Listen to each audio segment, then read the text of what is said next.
I'd like to welcome everybody to today's Education Committee hearing. We have a hearing that's regarding a amendment 1811H, which is a non-germane amendment to SB 340. Prior to getting into that, I'd like to welcome everybody back, and I hope you had a wonderful weekend. They usually are exhausting. It's pleasant to get back here where we can sit down and relax a little bit, maybe. So with that, I have Representative Cordelli, who is the prime sponsor of this amendment, 1811H. This amendment is SB 340. And on that amendment, I'd like to read what that amendment does. It's a public hearing on proposed non-germane amendment 2024-1811H to SB 340. It's relative to communication between parents and school districts regarding special education. This amendment would provide that the school district may provide information regarding a child's special education program by electronic mail unless the parent elects to receive such information by U.S. mail, expand certain special education reporting requirements by local districts, the Department of Education, and the Advocate for Special Education, direct the Department of Education and Advocate for Special Education to enter into a memorandum of understanding regarding access to student records maintained by the department, and finally, and provide that administrative rules regarding special education shall not exceed state or federal minimum requirements unless specifically authorized by statute.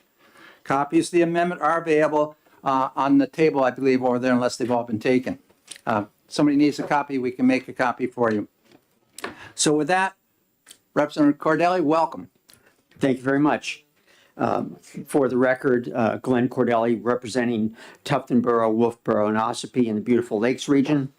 And it's a pleasure to introduce non-germane amendment 1811H. This is really a response to the due process audit that we went through a week or so ago. And it's the output of work between several of us, along with the special ed advocate and the Department of Education, 4 or 5 different people from the Department of Education. So there's a lot of work that has gone into this, this amendment. I'd like to go through it a little bit briefly and also tie it to the audit, if I can. The first section on page 1, starting on line 9, is the original SB 340. That's section 1. Section 2, down starting on line 23, gets into current statute related to an annual report on special education from the department. And the first change there, you'll see on line 26, is just putting in a date that annual report is required. Going over to page 2, in number 4, we just update the federal law reference. No Child Left Behind has been replaced by the Every Student Succeeds Act. So that's one change there.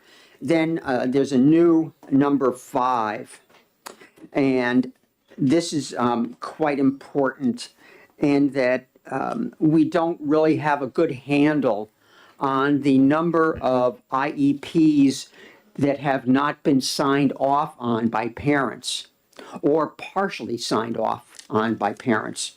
So there is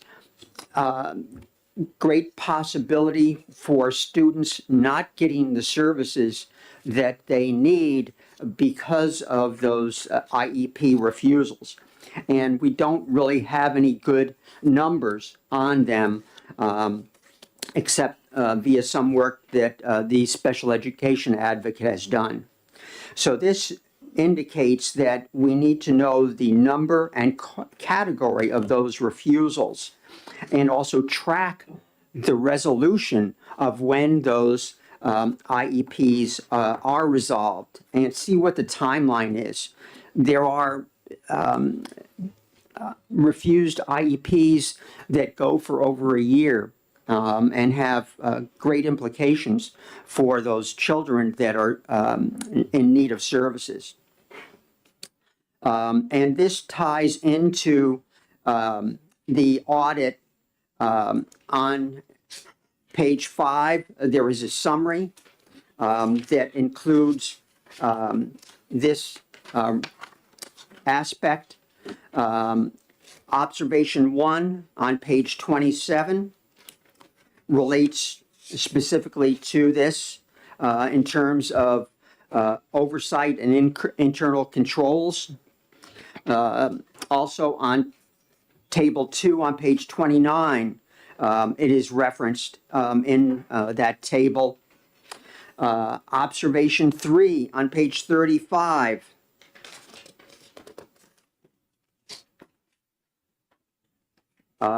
This is also referenced in terms of planning and organization. I think there was 2 more references that I'd like to cite. Observation 9 on page 65.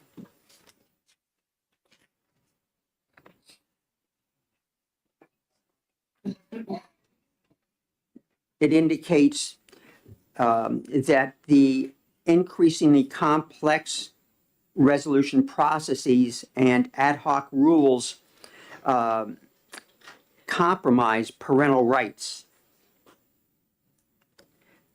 And finally, on page 88, there is observation number 15, which also relates to the need for data and reporting so we know what's going on. And if we don't know what's going on, we don't have the data to justify actions, then it's hard to make change. We need the data and we need to know what's going on. I see a number of bills coming next year as an output from this audit and the next special education audit that's due by the end of the year.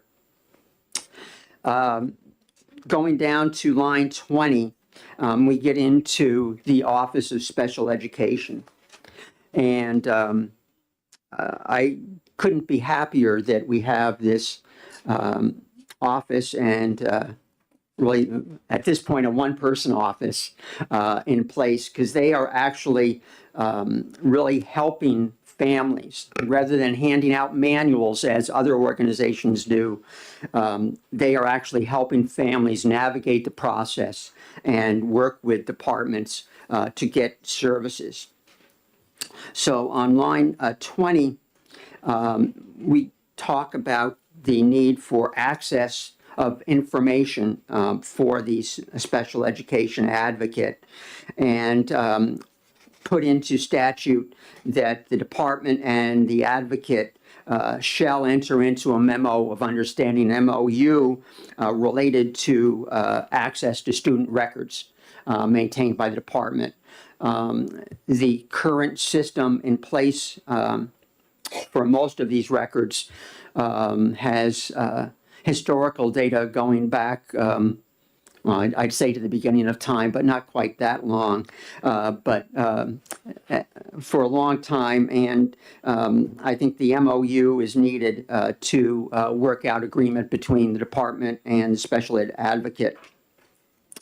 And then down on line 28, there are reports that the advocate is required by law to produce annually.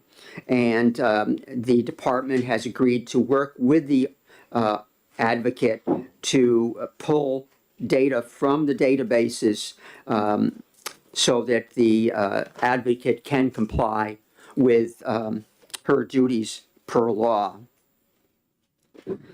Going down to the bottom of the page, we get into rulemaking, and I think this has been the discussion for quite a while in terms of the rules that are in place.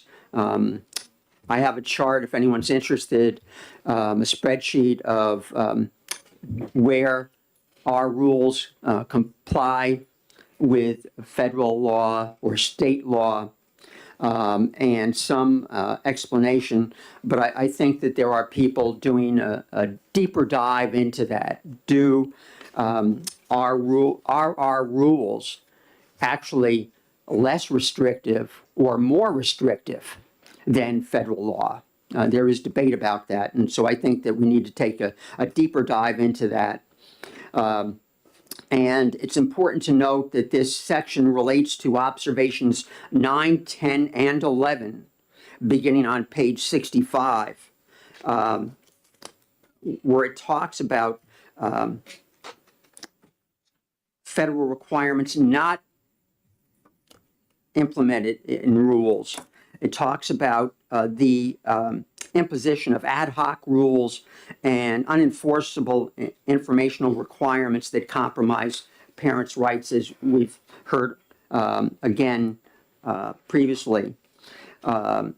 We go over to page 67, and the lack of controls to make sure that LEAs, are local districts, are timely implementing and following federal requirements, and that federal law also requires the state to enforce and monitor what's going on in those districts.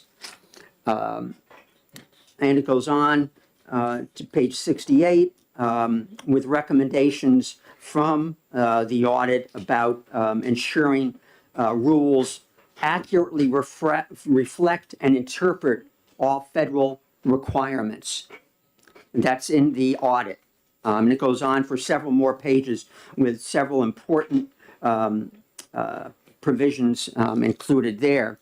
And I would just like to read that from our Administrative Procedure Act, which defines a rule as rules adopted by an agency to A, implement, interpret, or make specific statutory enforced or administered by an agency.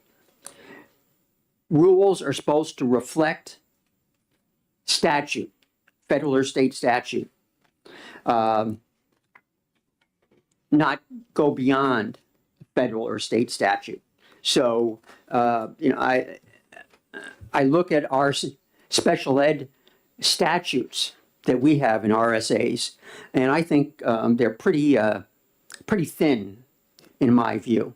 And I think we need to work on really putting more into statute in New Hampshire.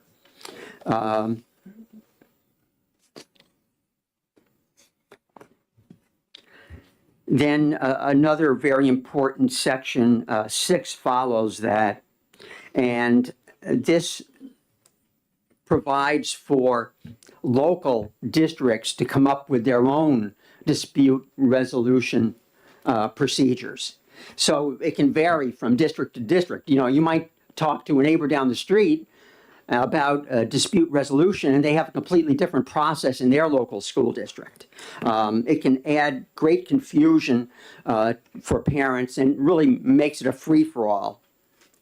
So what we do here is say that they may develop, I have a difference of opinion there, but the amendment says they may develop dispute resolutions locally, but those plans must be submitted to the Department of Education for review. That's in line 9 on page 3.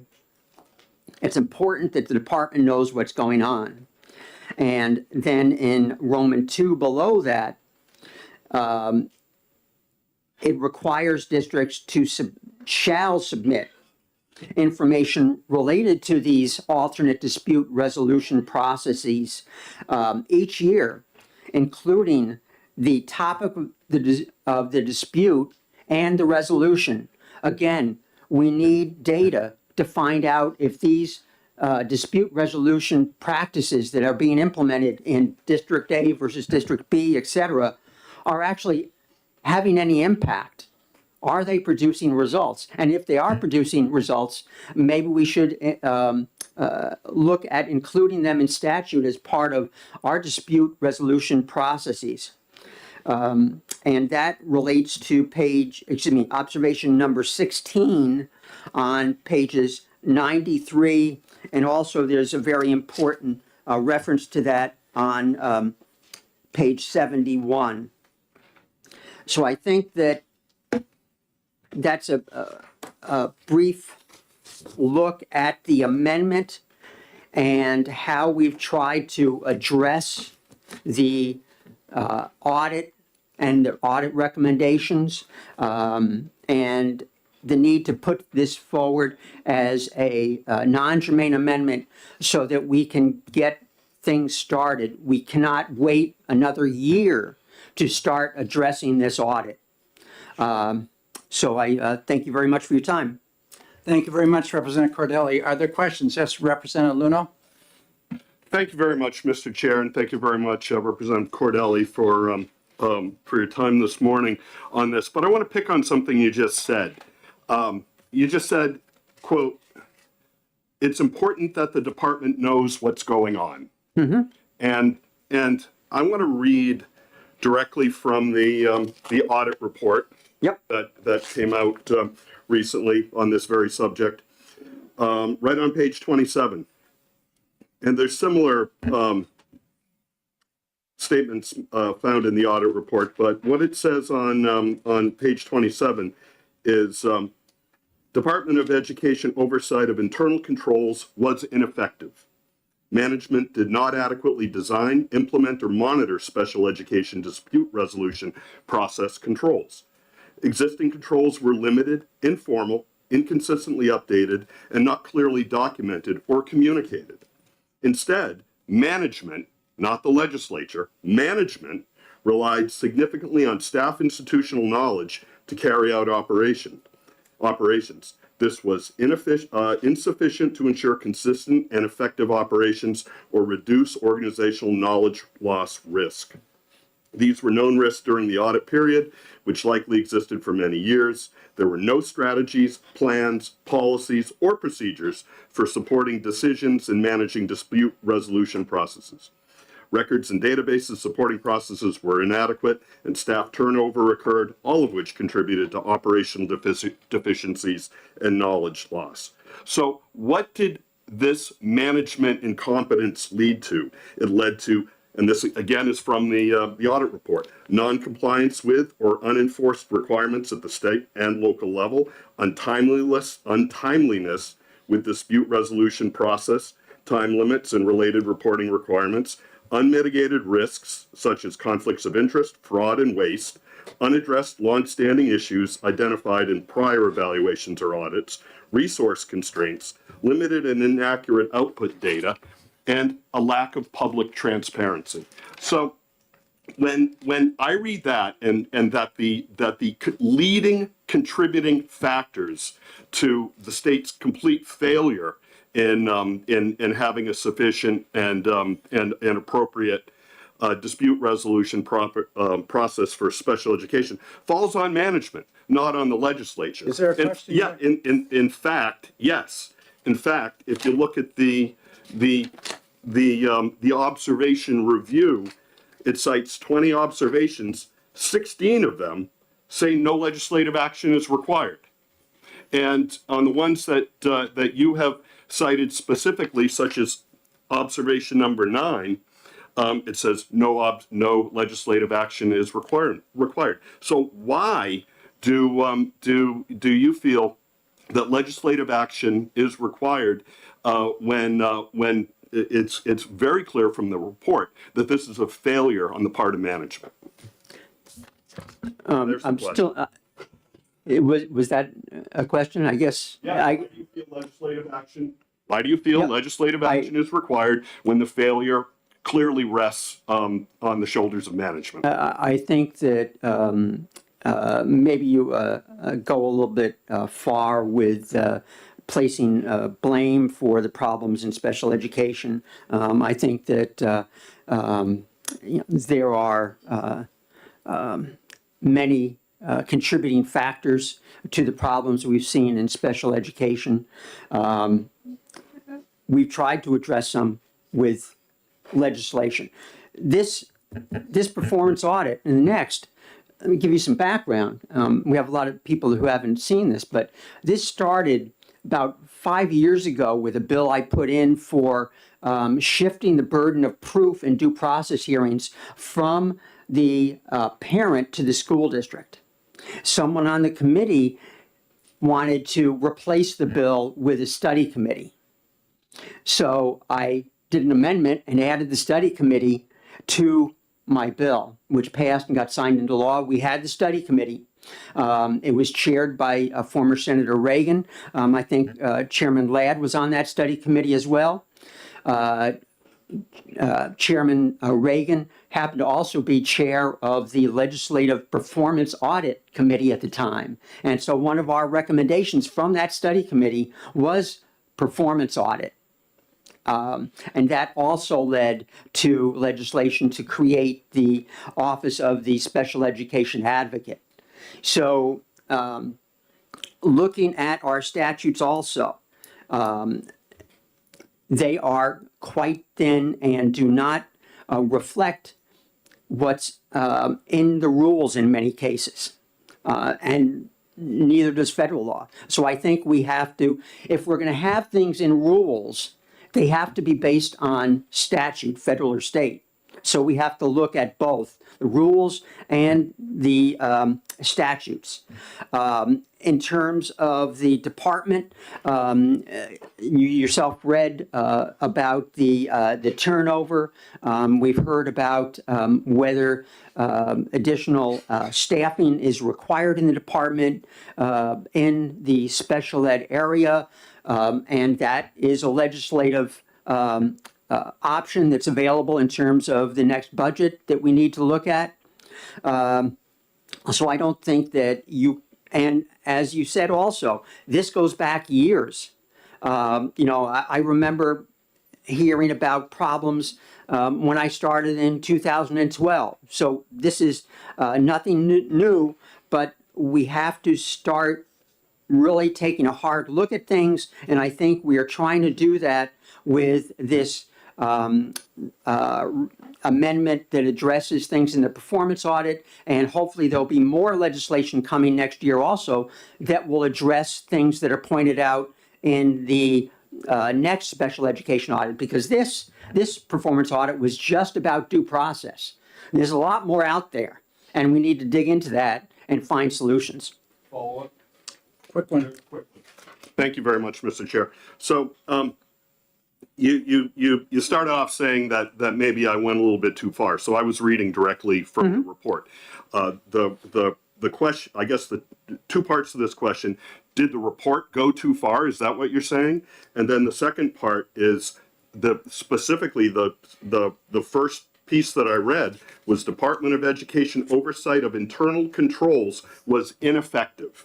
Management did not adequately design, implement, or monitor special education dispute resolution process controls. Controls are the rules. So if the department is ineffective at implementing and enforcing the rules, how does changing the rules matter? So did the report go too far? Is that what you're saying? And how does changing the rules make any difference? No, the report did not go too far in terms of identifying issues. And certainly there are issues in the department that need to be addressed. But also I think that this is built up over time with people, well-meaning rules and reports and manuals, maybe that the process in New Hampshire is so complex. Maybe we need to simplify things a little bit. And that falls on the department and us. With local process for due process resolution, in addition to state, we have state processes, neutral conferences, for instance. We've had 3 neutral conferences in 3 years. Maybe we should simplify things. to make it easier for parents. So will making things simpler help in terms of management controls in the department? I think so, but part of that also falls on us. And not just good intentions, but it's time for good actions also. Thank you very much. I have a question for you. Having done a little bit of work on this myself, I'm very, very concerned about our database that we have at the Department of Education.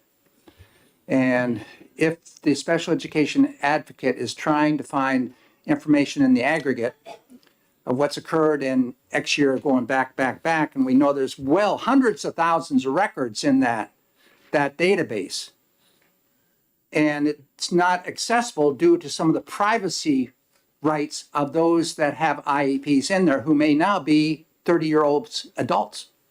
So my concern is, with the local level and due process being a little bit different in many of these districts, how much of this information is now located not just in that database, but at the local level?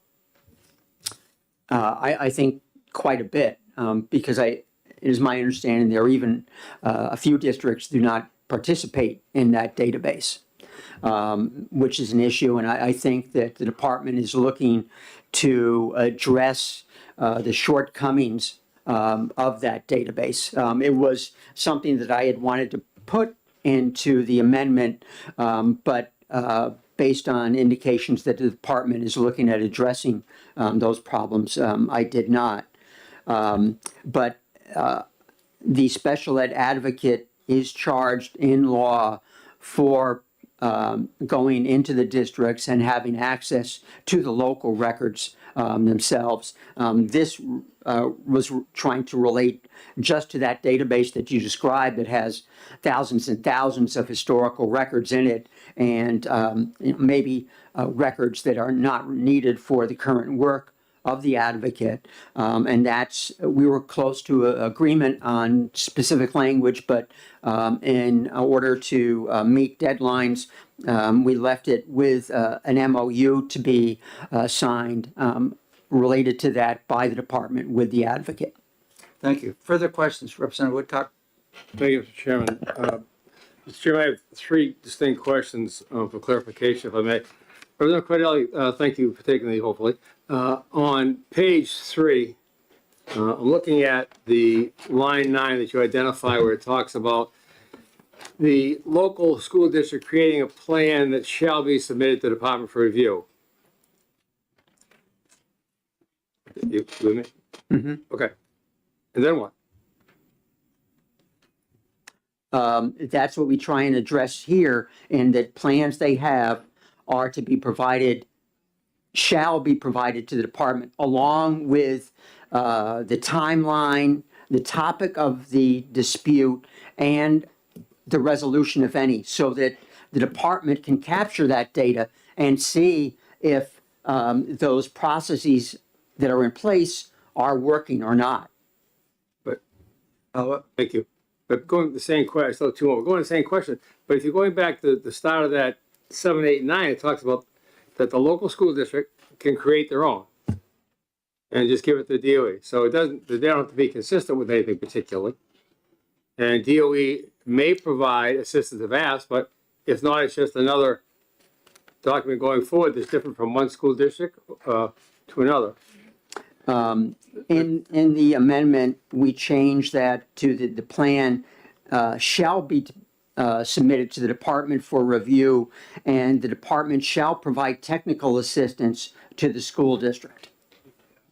Yeah, in development, if they ask for it and implement. It doesn't say they have, it's sort of like creating a plan and going to the DOE and just put it in another file. The second question, if I may, Mr. Chair, I have 3. Thank you. And this is what I don't understand. I'm on page 3, Representative Cordelli, lines 2 and 3, to talk about the state board rules and the federal minimum and state statute. And I understand you're talking about the need to have structure that has statute followed by rules. But my question is, 4 things that are currently in place now, today, that are providing educational, special educational services. Does that mean then that services that youngsters are getting today may be reduced? I do not believe so. No, there's nothing in here about reducing or changing or eliminating rules at this point. Follow up that same point, Mr. Chair, thank you. But it said they can't adopt a rule that exceeds state or federal minimum. I get that. But my question is, if they already are exceeding, services are exceeding state or federal minimum, does that mean if this passes, that those youngster services will be reduced? No, It does not. no.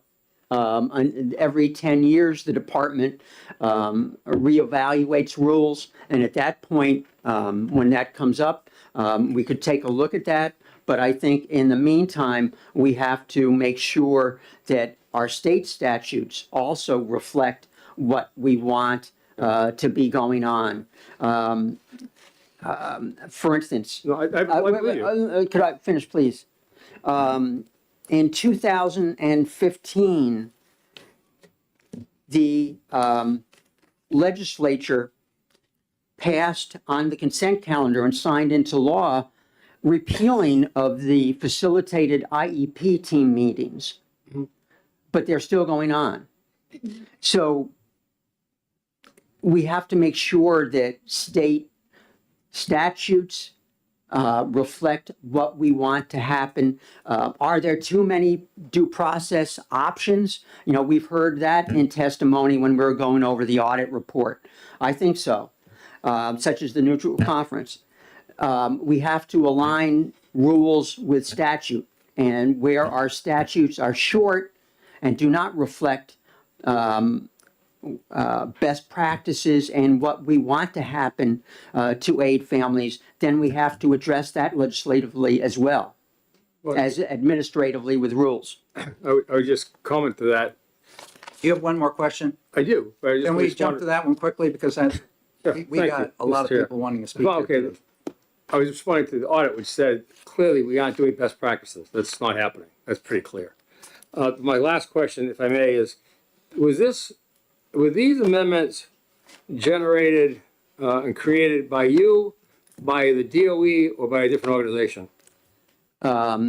This is about the 14th or 15th draft of an amendment that have been reviewed by 4 or 5 people in the department, including the deputy commissioner Okay. and the special ed advocate, legal staff in the department. So it has been a collaborative effort to arrive at Amendment 1811. Thank you. Thank you. I might add, the special education advocate was also involved in this process.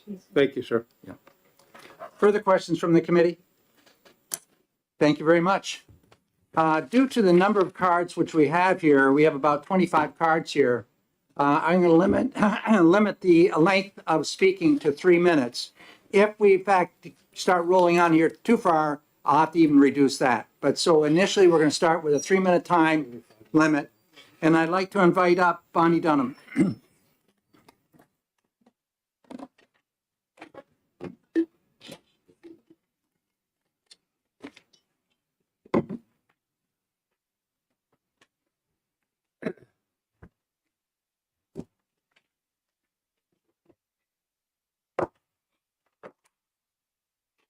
Good morning.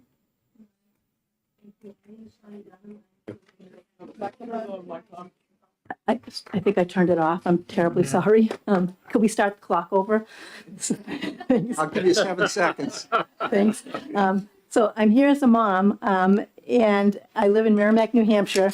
Both my son and I benefited from the protections in the New Hampshire rules, and it's sad that this amendment would mean that future children with disabilities and their families won't have the same rights and protections that we did. It is unbelievably disappointing that an amendment this important was introduced with just days' notice, and most parents didn't even know that it existed. So much for parent involvement. Every other time our state rules were reviewed, it was done through a thoughtful and very open process. A number of years ago, when our statute and rules were revised, a 33-person work group, including parents, legislators, school personnel, reviewed them in detail, line by line. It was led by Senator Nancy Stiles, and and consensus was reached on almost everything. RSA 186C says that it's hereby declared to be the policy of the state that the rights of children with disabilities and their parents are protected. This amendment does the exact opposite of that. It defies the whole purpose of RSA 186C. It takes away rights from children and their parents. IDEA was never intended to be a ceiling. It was a floor. It was the starting point. States can't go below the minimum requirements in IDEA, but they are expected to develop rules that comply with IDEA, as New Hampshire does, while reflecting the state's values. And I don't believe that the audit intended to engage in wholesale dismantling of special education rights. RSA 186C gives the Board of Education the responsibility to make rules that implement the statute, which is why they're more detailed. They have to adopt rules related to developing IEPs, approving and monitoring programs, due process hearings, eligibility determinations, surrogate parents, and other matters related to complying with the statute. So that's exactly what they did. For example, in defining a child with a disability, RSA 186C says the child must be evaluated by a school district according to rules adopted by the State Board of Education. That's it. It doesn't say who evaluates them, the requirements for the evaluations, how long it can take, the rights of parents to participate, and who decides whether the child is a child eligible for special education and how that happens. So, of course, they're more detailed. The New Hampshire rules support meaningful parent involvement in the process. They make the process more efficient, proactive, and clear. They protect students from harm, and they provide accountability and transparency. They include clear timelines, 10 days, 14 days, not a reasonable time or enough time. Who knows what that might mean? They don't cost anything. They're a sound business practice. They require LEAs to provide parents with evaluation and assessment reports at least 5 days before a meeting, so they don't show up at a meeting, get handed a packet of evaluation results, be expected to review them, and simultaneously use that information. Are you kidding me?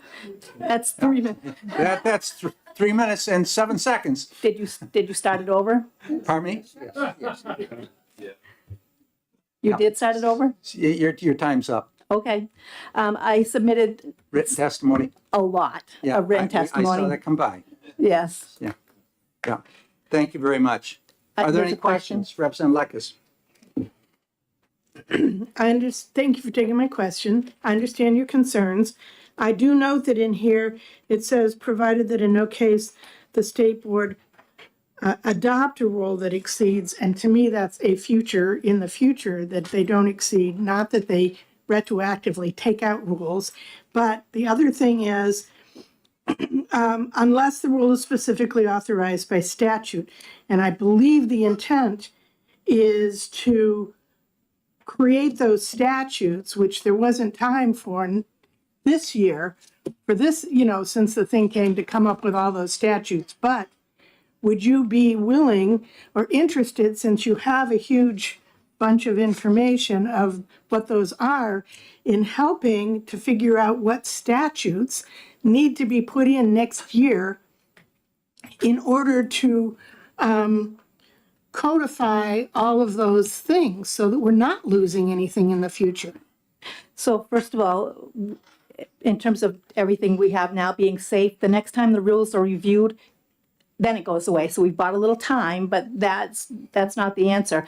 I would suggest having a committee, a diverse committee, come together before you dismantle special education rights and see what needs to be added to the statute. Why not just start with saying everything in the rules is now in the statute. Next year we'll decide what to get rid of. Thank you very much. Representative Woodcock. Thank you. Good morning. Thank you for coming and providing this detailed report. Can you give me one sentence, your evaluation of this amendment? Section 5, Oh, they're right. it is stunningly dangerous for families. Mind-bogglingly bad. Thank you. Further questions? Thank you very much. I want to remind the public that we're here not testifying on the original 340, which was basically electronic communications with a parent. We're talking about an amendment to that. So let's keep it to the amendment. Karen Rosenberg.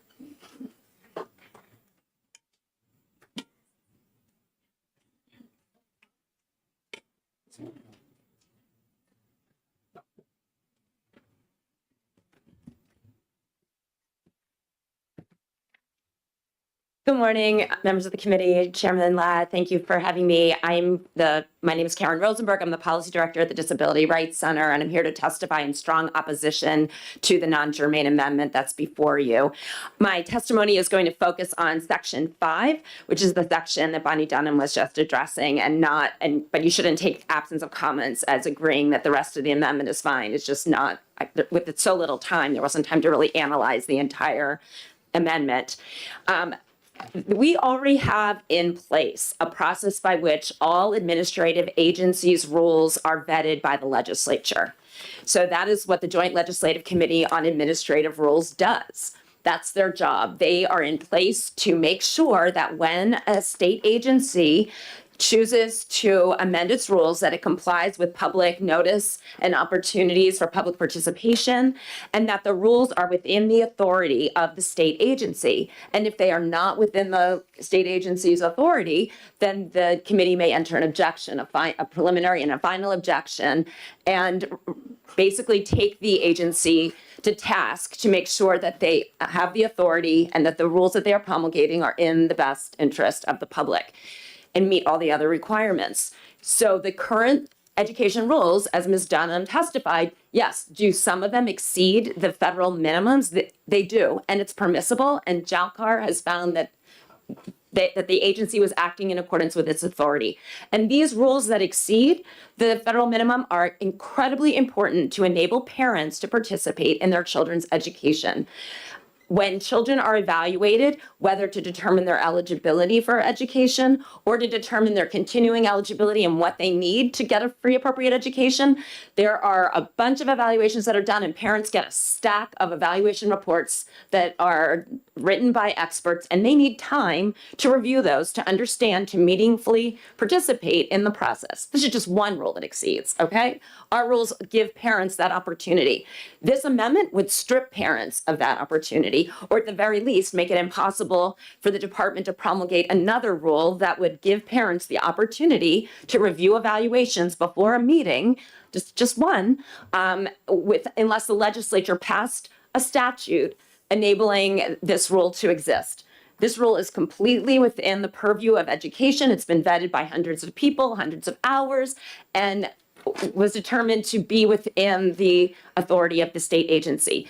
Other things that our rules do, our rules require timelines. When a parent is concerned about their children's education program and wants to have a team meeting, our rules require, once they receive a written notice, for the team to get back to the parent within 14 days. Is that 14-day period required in federal law? No. Is it within the authority of the agency and within keeping of our obligation under current state and federal law to provide a FAPE? Yes. I guess my time is up. Yes, it is. Thank you. Technology. God love Are it. there questions? Representative Luna? Thank you very much, Mr. Chair, and thank you very much, Ms. Rosenberg, for taking my question. Do you think that reducing these rights and stripping parents of rights and stripping special education students of rights would I mean, does that make it easier, I guess, for the Department of Education to avoid findings like this and to comply with like less? Well, thank you for the question. I actually don't see that at all. I think it makes it easier for the Department of Education to monitor whether parents are adequately involved and whether the education process is continuing the way it ought to be under federal law and to meet our federal obligations, because it provides safeguards for parents along the way to get notice of team meetings, to negotiate when these should be, to participate adequately. The department has, to my knowledge, this is not really the problem with the department. The department may need more staff to implement policies. I think what I heard is that there was a lot of turnover. I don't think stripping parents of rights is going to further the objectives of the corrective actions recommended in the audit. Okay, good. Thanks. Thank you very much. Thank you very much. Representative Belcher? Thank you, Mr. Chair, and thank you for being here for your testimony. I think I have a basic understanding of the problem that you bring up. I want to do a little more research to help better understand whether we're dealing with an issue that is something to do with executive rulemaking that would fall under sort of a Chevron doctrine issue, or whether there was a issue that was established in state and federal law where certain authorities were granted for rulemaking that can be legally exceeded by the executive. So can you either now or sometime provide me with some specific references to law that I can look at for this? I want to make sure I understand. Boy, when you said Chevron, I think I had a law school PTSD moment. Sure, just So are you elaborate. looking for, you want to, so our current law provides authority in various places for the Department of Education to undergo rulemaking. So are you looking for those particular provisions? Yes, exactly. Okay. So I think I can send you a quick email that identifies be what those perfect. provisions are. Thank you. That I would be appreciate helpful. that. You're Yes, it welcome. would. Let me just write myself a note to do it. Representative Lekis, do you have a question? Thank you. And I'm gonna let you finish writing that. Thank you. Okay, so it's sort of a follow-on to what I had asked earlier, is that I don't see that, since I don't see that this bill is actually taking away rules we already have, it's saying in the future, we can't pass rules. So when we go and reevaluate and redo our rules, so my question to you is, since we need to specifically authorize them by statute, and I think that's the point of this, is that we need to authorize those rules. Can you look at the rules that are not currently authorized by statute and write us something that explains why those particular rules, what the purpose, why they're good, so that we can come up with statute for next year to cover those rules? I think that's the point of this So- legislation. So I actually think that all the rules we have in place are already authorized under the current statute. And I think that the way that our government is structured in terms of administrative agencies and the role of administrative agencies and the legislature is that the legislature, whether it's federal or state, delegates rulemaking authority and implementation authority to the agency that is recognized as having the expertise in that area.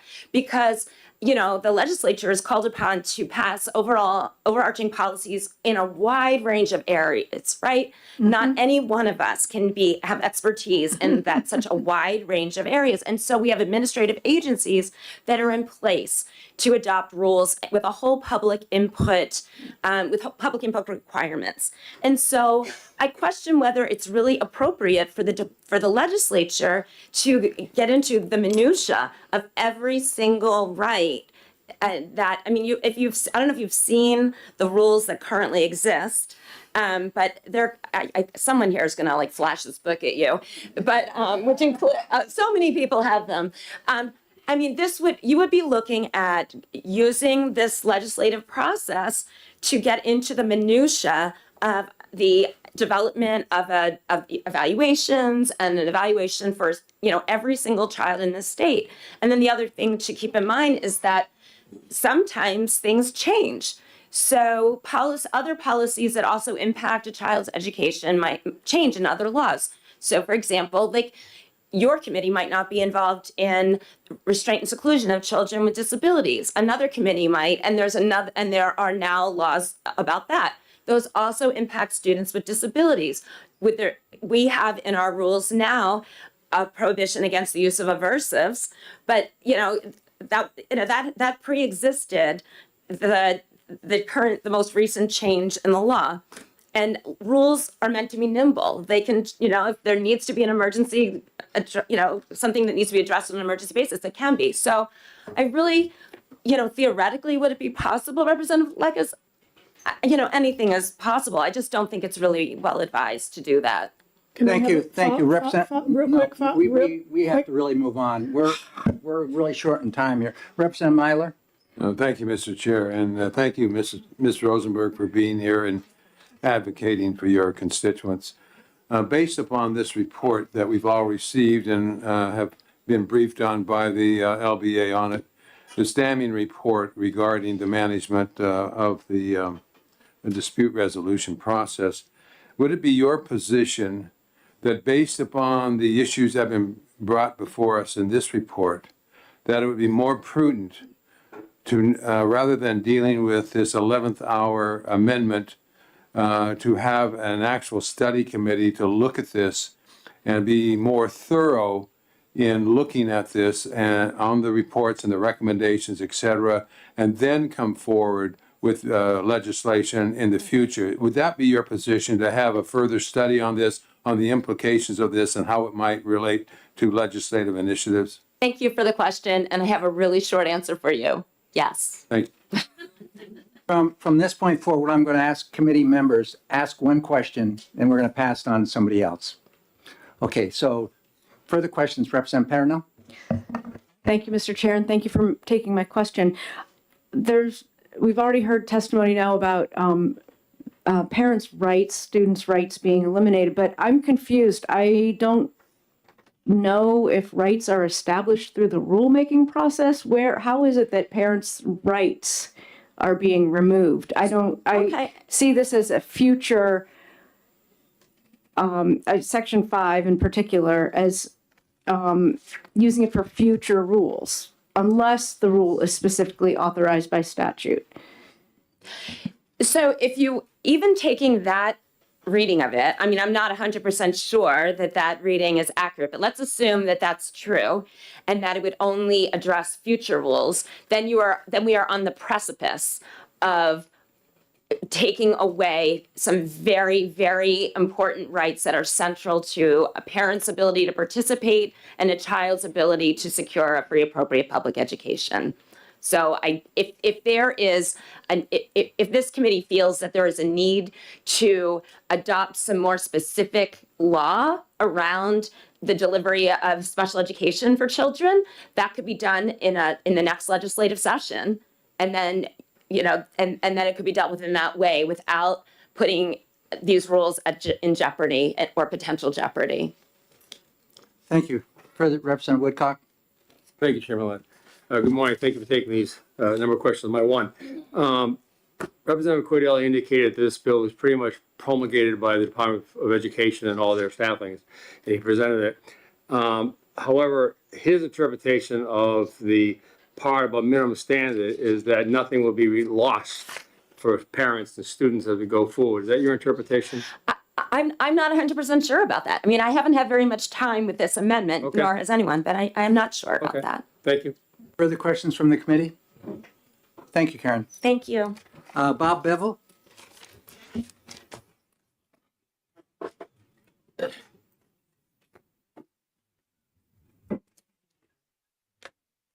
Morning, everyone. Thank you for taking my testimony. My name is Robert Bevel. I live at 12 Blair Road, Merrimack, New Hampshire.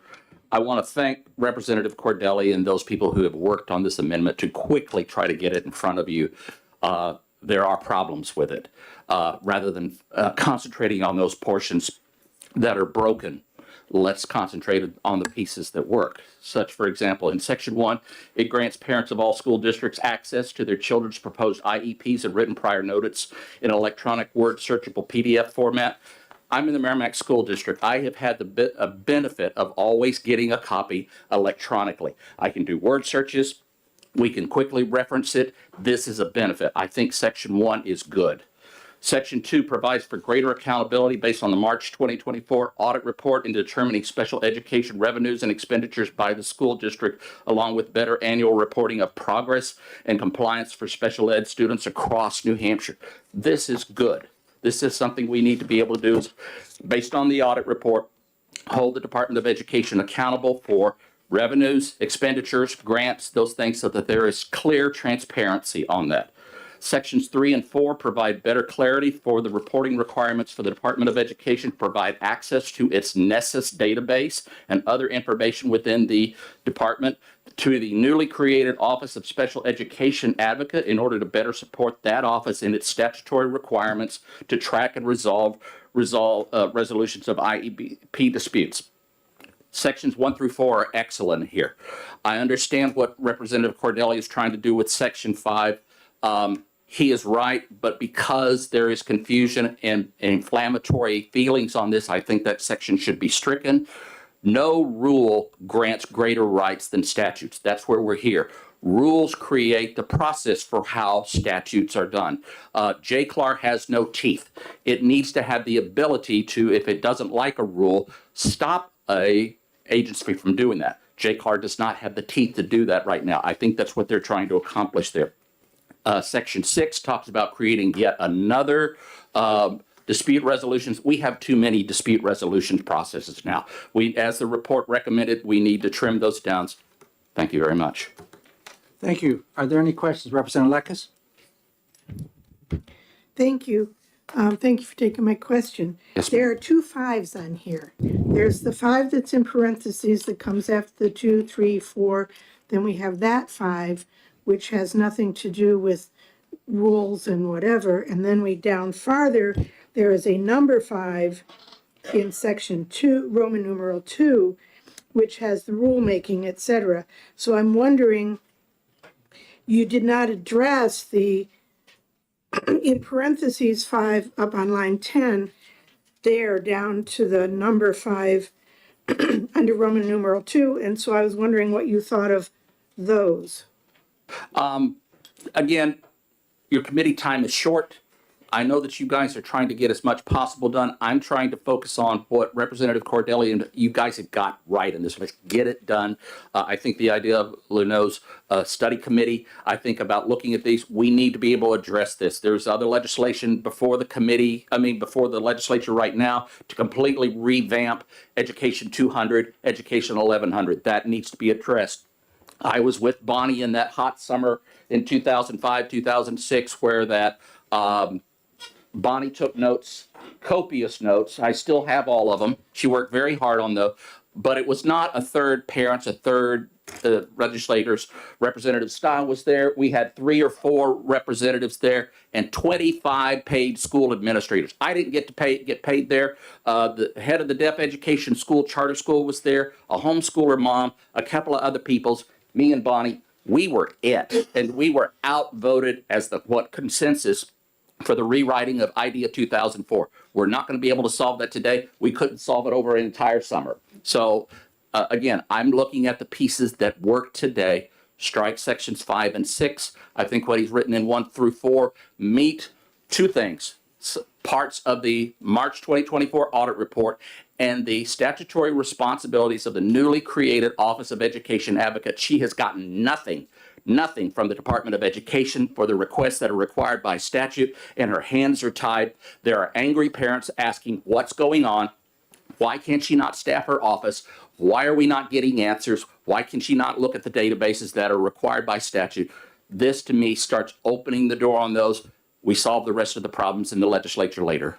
Can I just get a clarification? Yes, ma'am. Which was my original question. Which 5 are you talking about? I'm talking about the 5 that said special rulemaking, amend RSA 186, Okay. 16, number 8. So when you say strike 5, that's the 5 you're talking about? Yes, ma'am, because Not the I five understand above that. exactly what Representative Cordelli's trying to do, wanna but make because sure, people because are we only inflamed went that through it the means 4. something else, let's just strike it and move on. Got it. Just Thank you. wanted to- Representative Paterno?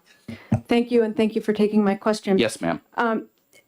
It's on my understanding that these special education rules are up for review in 2025. Is it possible that Section 5 could be proactive in terms of evaluating those rules when they come up again?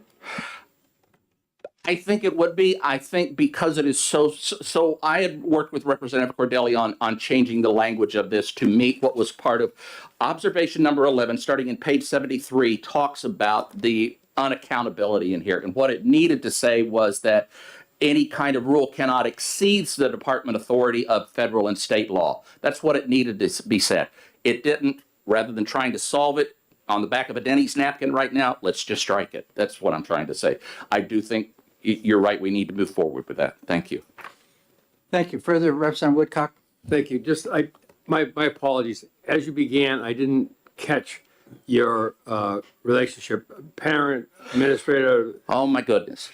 just 1 or 2. I have 3 children with special needs. I first got involved at Bonnie's help and Governor Lynch's in 2005 when there was the rewrite of 186C. I help advocate for parents. I've been involved in this for 17 years. Thank you so much for your effort. Thank Appreciate you. it. Further questions?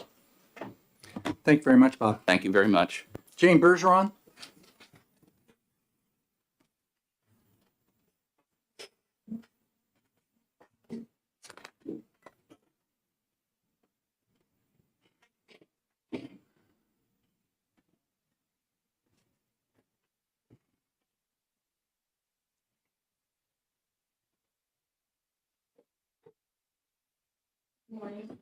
Good morning. There you go. Good morning. My name is Jane Bergeron Beaulieu. I'm the Executive Director for the New Hampshire Association of Special Ed Administrators, and I'm here representing over 270 leaders in the field of special education. We are here in opposition of the bill as written. The basis of our opposition begins with the amendments brought forward that will have a profound impact on New Hampshire's children, youth, and families.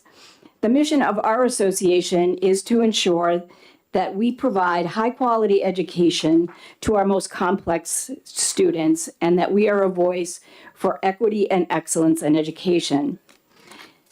When we looked at the testimony, our members brought forward several factors that I would like to summarize for you. First, we'd like to begin with the importance of the legislative audit of special education that's currently in process. While the findings of phase 1 of this audit have been released, we would strongly encourage policymakers to have a complete set of data and a comprehensive set of recommendations prior to bringing forward any legislation. Members of our association support and understand the importance of the audit and would strongly encourage a more deliberate process while waiting for a comprehensive report and findings. Secondly, we'd like to address the removal of language from the New Hampshire special education rules as it pertains to exceeding state and federal minimum requirements unless specifically authorized by statute. New Hampshire has worked extremely hard to ensure that students with IEPs are receiving high-quality services, starting with the referral process, diagnosis, writing, and monitoring IEPs, all of which have parent and family engagement. If this bill were to pass, children, youth, and their families would lose many aspects of the special education process that they have come to expect and deserve. The New Hampshire standards for students with disabilities function as a guide for educators and provide the much-needed protections afforded to New Hampshire's most complex and vulnerable children and youth. As we drill down into the specifics of the amendment, it's filled with language that is vague, raises some questions, and in some instances is not in the best interest of children and their families and the educational communities that serve them. With the limited time I have, I will point out a few questions that our members have brought forward for your consideration. The amendment refers to the special education advocate as having access to redacted records that have personally identifiable student data. Will this also include identifiable data as it relates to families and school district staff? FERPA defines state educational authorities as having access to student records. Is the New Hampshire Special Education Advocate a state educational authority? And has the Office of Special Education Programs, OSEP, been given guidance on this? We interpret state educational authorities as the Department of Ed. We have many other questions that are listed in our testimony for your consideration. And in summary, would ask that you oppose this bill and take the time for more deliberate information coming forward in the full report. Jane, is the Administrators Association that you represent opposed to the original 340 or this amendment? To the amendment. Thank you. Further questions from Representative Paterno? Thank you, Mr. Chair, and thank you for taking my question. There's a lot of vague generalities about specific services and rights that might be eliminated if this amendment were to pass. Can you give me one specific example, please? Sure. Right now, there are several different areas in which we exceed federal rules. We require additional parental consents. Our referral process goes above and beyond what the federal government requires. When it comes to evaluating kids, we have licensure requirements that are above and beyond federal requirements. Our IEP team composition, components of the IEP. So we, in a variety of areas. I could go on, but those are some examples that really do impact kids. Further questions, Representative Dry? Thank you. Thank you for taking my question. The previous person, Mr. Bell, talked about sections of this that would actually help in addressing the concerns brought up in this large audit. And I feel like if we don't address those, we'll be kicking the can down the road. Would you agree with some of the things in here that would help to address this specifically right now? I think there's always room for improvement in any system. And we're happy to work with other stakeholders to bring forward more appropriate and efficient processes. Like you said, we value the audit. When you do some self-reflection, that's always an important thing, and there's always room for improvement. And so, yes. Thank you. Representative Woodcock, then Representative Lucas. Chairman Ladd. Good morning, Mr. Bergeron. Thank you for taking my question. I'll only keep it one. This bill that was promulgated by the DOE and brought forth by Representative Cordelli in item 5.7 talks about the minimum standards now federal and state. His belief was that nothing would happen to student services right now. Is that your belief as well? That's not the way we interpreted it. I mean, like, this came at us pretty quickly. And so our members did not interpret it that way. Thank you. Thank you, Mr. Chair. Representative Lucas? Yes, thank you. Thank you for taking my question. A previous speaker had said that they felt that all of the rules that are there do in fact follow, are in fact authorized by statute.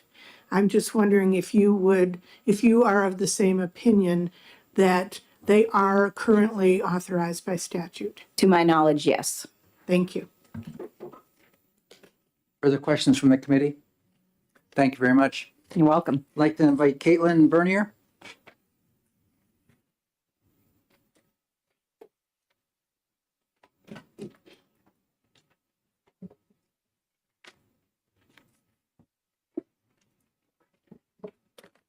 Hi, my name is Caitlin Bernier. I am here. I live in Merrimack, New Hampshire, and I'm here as a parent of a child in the special ed. And I just wanted to point out a couple things that New Hampshire does that the IDEA does not include. So New Hampshire rules prohibit the use of adversives, including the use of noxious myths, denying a child food, drink, or contact with parents, electrical stimulation, and unnecessary restraint. None of these are prohibited by the IDEA, and at least one school in a neighboring state has routinely used electrical shock to attempt to control kids. So that's one thing there. New Hampshire also requires parents' consent at each step in the special ed process. And this includes transition planning beginning by age 14 instead of 16, which is the age that the IDEA requires. And so SB 340 would undo decades of work by families, advocates, and educators. In many areas, New Hampshire just clarifies the IDEA. When we do more, it doesn't mean more costly or more cumbersome. In most cases, it just means more clear, more supportive of parent and school partnerships, and more likely to maintain the integrity of the special ed process. This amendment would hurt our children and our families and the partnerships that we have with those schools and those families, and how that reflects New Hampshire. That's all I have. Are there questions? Yes, Representative Perno. Thank you, Mr. Chair, and thank you for being here and for taking my question. I'm confused. Does this bill say anywhere, or this amendment say anywhere, that state law cannot exceed federal law? So where it says that provided that in no case shall the state board adopt a rule that exceeds the state or federal minimum requires unless the rule is specifically authorized by statute. That was the part that we were talking about on page 3. I think that's what it is. Thank you. I would read this as saying shall adopt. Wait, in no case shall the state board adopt a rule that exceeds state or federal minimum. Do you think that the "or" in there would allow for exceeding federal statute in New Hampshire statute? Yeah, I think that the wording needs to be more clear and concise so that people aren't perceiving it in different ways. So we don't go down this path any further. I want to advise the committee, our statutes do state that you can go beyond federal and state in regard to special ed. There's no need to ask any more questions. That's in statute, and it's for all areas of special education. So no need to travel that road any further. We know that from the committee. Who is next with a hand up here? That's good. Thank you very much. Thank you. Michaela Demeter? Is Michaela still here? She had to be out of here by 10. I'll text her and let her know. Okay, we'll let her come up right after that. David Trumbull?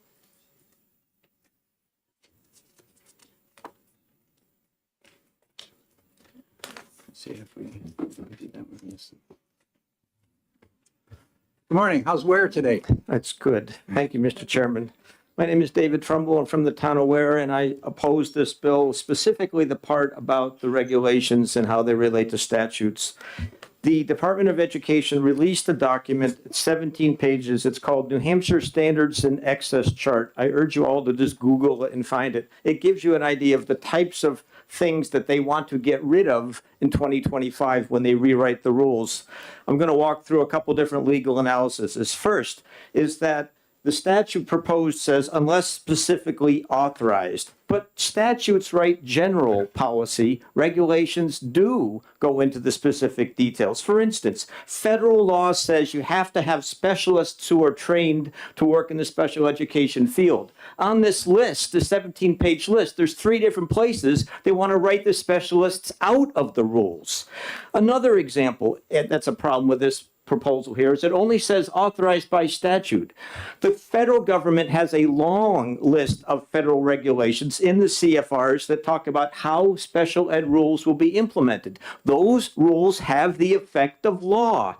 If you don't include that in this statute, you're basically saying if the federal government went through the work of telling you exactly what the details are, we don't have to do those in New Hampshire because it's not mentioned in federal statute. Well, why would the federal government go through all those details in the statute? They set out the broad general guidelines. For example, they say parents have to be given notice on time so they can participate. The regulations break it down.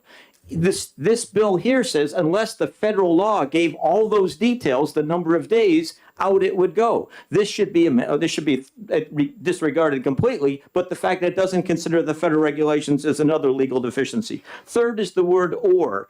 In this list, the 17-page list, they have categorical aid because the state requires catastrophic aid. The federal government does not. So they want to get rid of catastrophic aid because it's not required. It says not specifically authorized by federal or state minimum standards. So if it's not in the Fed standards, they're willing to get rid of catastrophic aid, even though state statute requires it. The types of people who will be hurt by this bill: medically fragile children, children who are 2.5 who hope to have a smooth and effective transition when they start getting services at the age of 3, parents' right to be informed on time, the role of specialists, including paraprofessionals who are mentioned in the federal regs, the documentation of services that goes on repeatedly. That's how parents know that their children are getting the services they need. There's numerous examples, but those are 3, I would say, constitutional deficiencies in this. That statutes give general, regulations give details. They don't consider the Code of Federal Regulations, and this word or means that even if state statute requires it, if the federal government does, they can write it out of our rules. Thank you. Well, you're right on the money. Any questions for David? Yes, Representative Woodcock. First, thank you for being here. The document that you quoted, yes, can you repeat that? 'Cause, my low tech skills have missed it. Okay, great. It's called New Hampshire Standards in Excess Chart. I just Googled it last night. It's 17 pages and it walks through everything that the Department of Ed thinks is in excess, which tells me this is what they want to get rid of next year. Just I have clarity. copies for Is that everybody if out you of- want them. Is that out of the DOE website? Yes, right on the DOE website. Well, it's a Google address, but it's a DOE document, so. We have copies here, so. Oh, good. You'll get Thank it. you. Representative Belcher? Thank you. Thank you, Mr. Chair, and thank you for being here to offer your testimony. I have a little bit of concern with a couple things, but there's one thing you said that I don't fully understand. I want to get into. Maybe I misunderstood.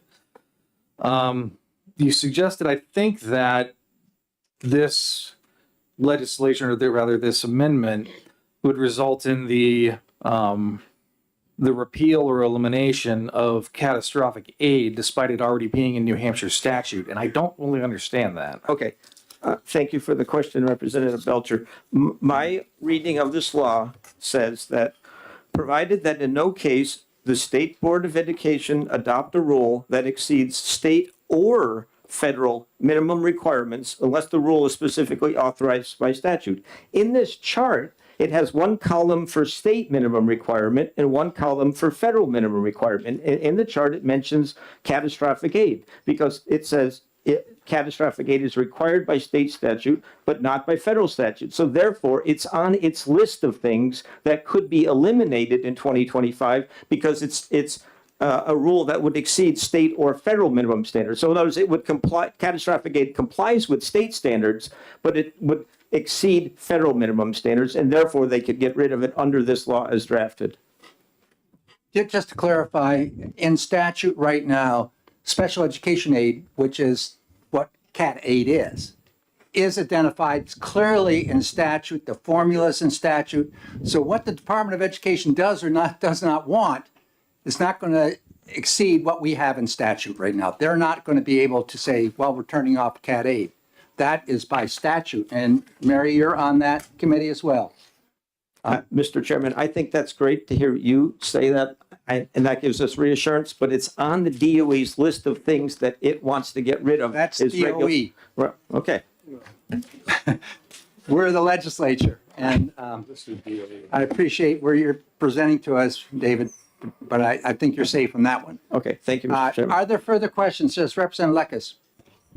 Can you show me where in this excess chart it says that they want to get rid of these things? It doesn't say that. Okay. didn't think so. It's a list of standards that in their opinion are in excess. And under the way this statute is proposed being written, these could be written out of the state of New Hampshire's special ed regs. If you pass this law as it's written, everything on this list could be written out of the regs. I'm not saying that they've said we want to do it, but if you compile a list like this, there's got to be a reason why you did that. Other than for information for us? Oh, could just be information, right. So, but it's a concern to me and other people as well. Representative Heath, do you want to say something? No, you're good with that. Okay. Further? You're biting your tongue. Thank you very much. Thank you, Mr. Chairman. I'd like to invite Moira Ryan. Good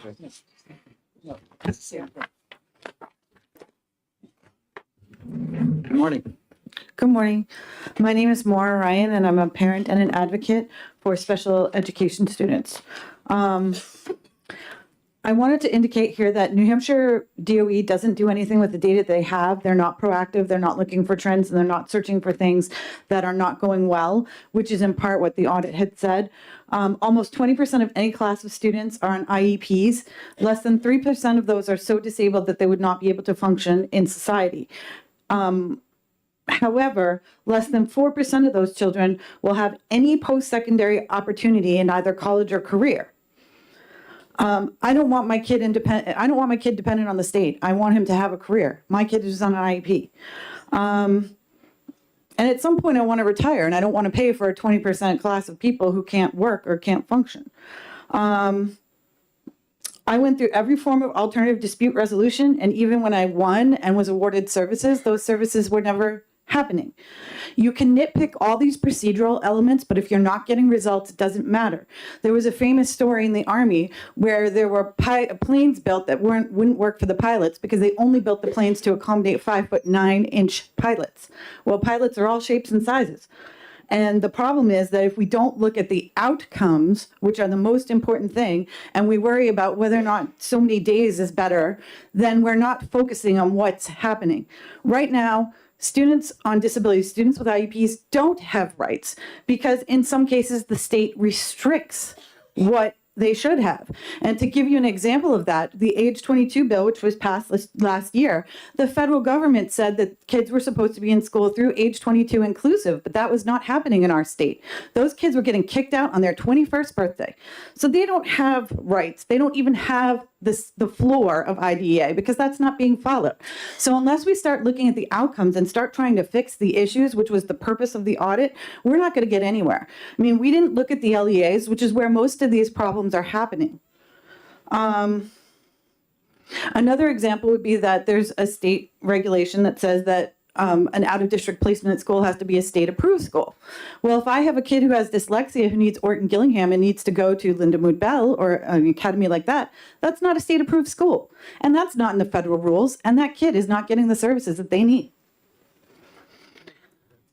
The fact that New Hampshire DOE, when they were asked to come before this committee for the audit, said that they didn't want to do enforcement, which incidentally, they're getting paid $58 million a year from the federal DOE to do, because it would be a liability to them, should be a great concern. And there should be a lot more legislation to protect these kids because they're not getting the bare minimum right now. And their outcomes are poor. This 4% of post-secondary, that's the federal. Ours is probably lower. And I have to say, U.S. News and World Report just came out with their report on school districts. And Londonderry was 18 out of 100 for college and career readiness, which is a high socioeconomic district and should be at the top of the list. Thank you. Other questions from Ms. Ryan? Thank you very much. Is Michaela back here? Did she come back? The meter? No, guess not. Okay, Karen Blake? Black? Bale? B-L-A? Okay. Okay. Is that LK at the end? Okay, okay, thank you.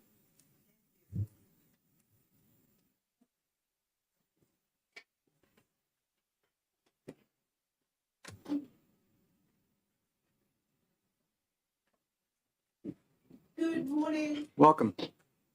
Good morning, Chairman Ladd and members of the House Education Committee. I'm here, my name is Karen Blake and I live in North Woodstock, New Hampshire. In full disclosure, I am also the Director of Community Partnerships for Community Crossroads. I am also the current Chair of the Family Support Advisory Council for Northern Human Services. However, today I am testifying only on behalf of myself and my family.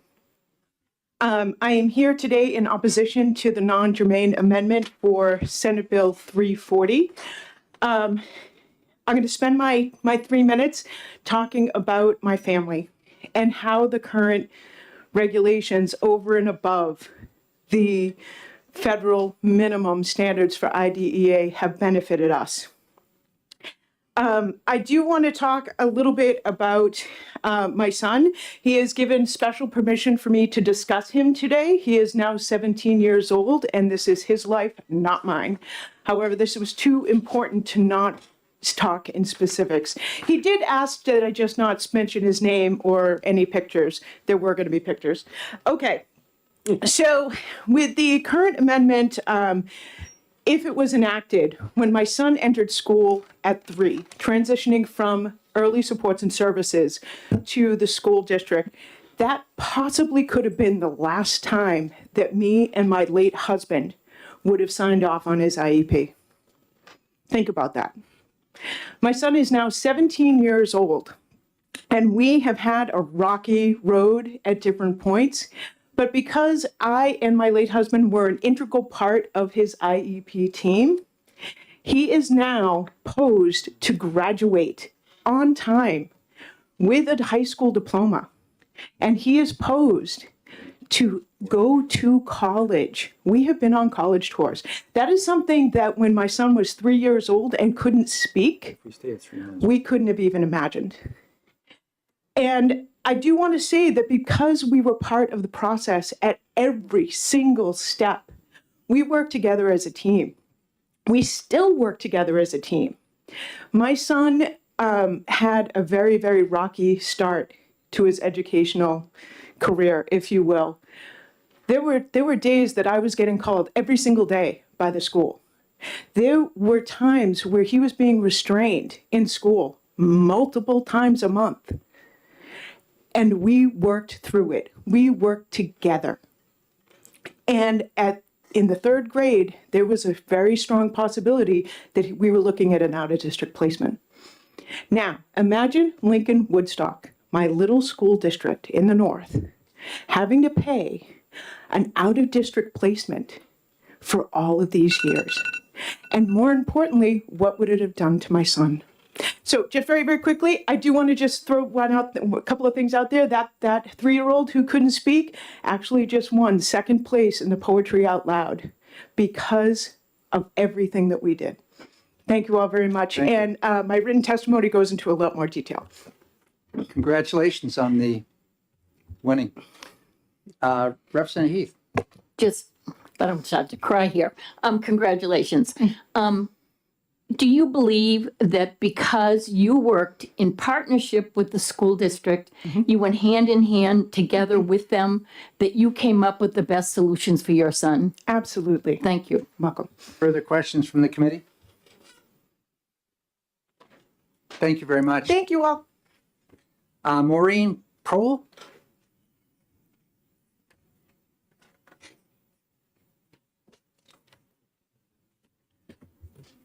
My name is Maureen Prohl. I'm from New London, New Hampshire, and I am a retired speech language pathologist working in the Kearsarge School District.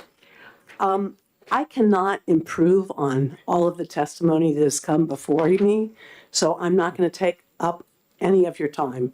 I just want to say, to quote Senator Cordelli, that we're not really sure if these are less restrictive or more restrictive rules that we're looking at. We need to do a deeper dive. And I would suggest to you, given all the testimony that has come before us, that that's exactly what you need to do. You need to take a deeper dive. You need to take a deep breath and vote this amendment down and really explore it with a well thought out team and come back with more knowledge about what it is. I would encourage you not to throw the baby out with the bathwater, which is what I think this amendment would do. Thank you. Thank you very much. No question. Okay, would like to, Lauren Dwyer?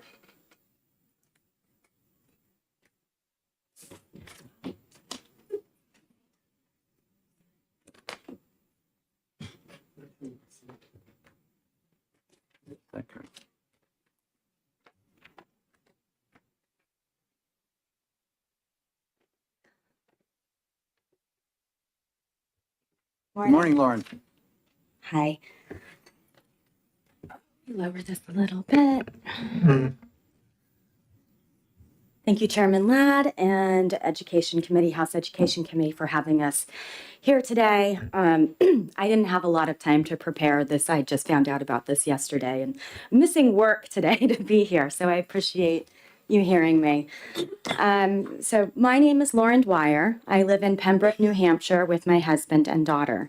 I am here today to oppose the non-germane amendment to SB 340. My daughter has benefited from a robust IEP, Individualized Education Plan. I'm learning not to speak in acronyms. It's really hard. And put in place by her team. As the parent, I am a valued member of this team and able to not only provide the helpful information only a parent can, but also have the ability to fully consent or partially consent to what is in the plan. I am always able to come to IEP meetings prepared because I am provided with copies of all recent evals and assessments 5 days before the meeting, which gives me time to go through this wealth of information. It's a lot. It's intimidating. I know how she was doing because I know how the IEP is implemented and the skill set she is mastering. As a parent and advocate, this transparency and accountability is paramount. There is nothing on this earth more important to me than my daughter and ensuring a positive future for her. Adopting this amendment makes my job harder and puts my child at risk as it strips away protections from the use of aversives and transparent communication with families like mine. I implore you to oppose this amendment and send a clear message that New Hampshire cares for and values all children. Thank you. Thank you very much, Lauren. You get the penmanship award on your card. It's perfect. Do you need a note for your work from us? Okay, are there any questions? Representative Lekes and then Representative Cornell. Okay, thank you for answering my question. I'm confused and I'm trying to find on here what part would strip away all those wonderful things you were talking about. There is a risk, if I'm reading everything correctly, Okay. and what people in the back have also been testifying to, is if I don't have access to the team the way I always have had access to my team, all of her information, certain protections that go over and beyond. So you're talking about the that one under Roman numeral 8, that part. Most likely, yes. Okay. Again, thank this you. was very short notice. It's fine. I was just trying to figure out what part of this would cause you problems. Thank you. Representative Cornell. Thank you. Thank you for taking my question. So with this non-germane amendment, you feel like that you would be losing some of your parental rights as regards your child's special education? Yes, I program? do. Yes, I do. Thank you. Are there further questions from the committee? Thank you very much. Thank you. On another note, I would like to encourage you to listen to all of us, as we are the experts in what our lives are like. And this is an experience that we live every day with communications that we have constantly with our schools and the amazing educators in our state. And we value the testimony of our public very much so. Thank you. Thank you. Michaela, are you back in the room now?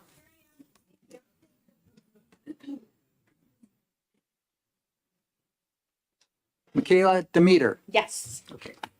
Good morning, everyone. Thank you for waiting. It's the beauty and the drawback of working in Concord is that I get to do all kinds of things today. Good morning, everyone. Chairman Ladd, members of the House Education Committee, my name is Michaela Demeter, and today I come before you as the mom of a student who receives special education services in Dover Public Schools. Today, I speak only for myself, but more importantly, today I'm here to represent the best interests of my 14-year-old son, an 8th grader at Dover Middle School, who has been receiving special education services for the past 6 years to support his diagnoses of autism, anxiety, OCD, and ADHD. I'm here in opposition to the amendment put forward a week ago. SB 340 began as an exceedingly straightforward proposal, allowing special education documents to be shared with families via email. Indeed, the bill's language was a single sentence with 37 words in total. I counted. In its proposed amended format, Section 5 strips away currently held protections for special education students, educators, and families by limiting special education rules to nothing more than the minimum allowed by state or federal law. As a parent, I reject the suggestion that a bare minimum is sufficient for my son and the other almost 31,000 special education students in New Hampshire. Current rules offer protections for students regarding communication, parental consent, restraint, transition planning, IEP implementation reporting, and many other rights. Many of these important protections will evaporate under the anemic standards of state and federal minimums. Many members of this committee have spoken publicly in support of parental rights and parental notifications. I urge you to consider how Section 5 of this proposed amendment would take away the rights of parents and guardians to make timely, informed decisions for their children who require special education services. My son's annual IEP meeting happened a few weeks ago, and my husband and I received the proposed IEP document a week in advance, which was a good thing because it is 24 pages, single-spaced. Without the communication timeline protections offered in current law, I might not have received that document in advance of our meeting, which would have made it impossible for me to arrive prepared to discuss the proposal with his treatment team. Recent history has shown us just how hard the disability community has had to work to carve out educational rights for themselves in the first place. I urge the committee to vote no on this amendment and return to the language as originally written. This amendment is a move in the wrong direction. New Hampshire special educations deserve far more than the bare minimum. Thank you. Thank you very much. Are there questions? Yes, Representative Dry. Thank you, and thank you for coming, and thank you for your testimony. I understand that if that one section were included here, you feel like it would destroy a lot of good things that are working for you. This report talks about things that are not working for a lot of people in due process.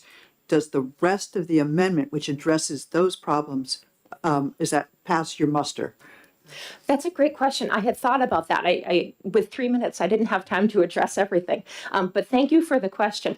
I don't have a strong opinion one way or the other. I have read this proposed amendment several times. I think there are some merits to many of the things that Representative Cordelli had talked about earlier, but before I had to step out for my meeting, I apologize. I missed probably a lot of the robust discussion that has already happened.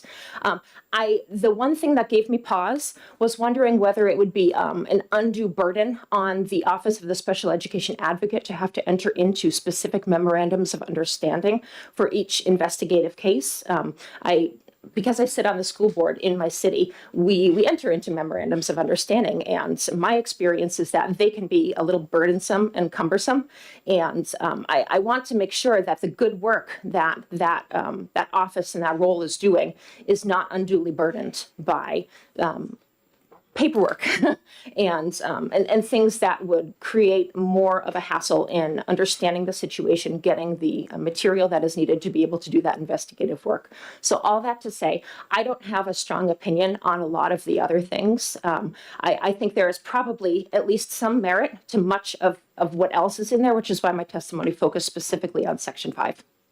Thanks. Thank you very much. Further questions? Thank you. Thank you. Representative Tim Horgan.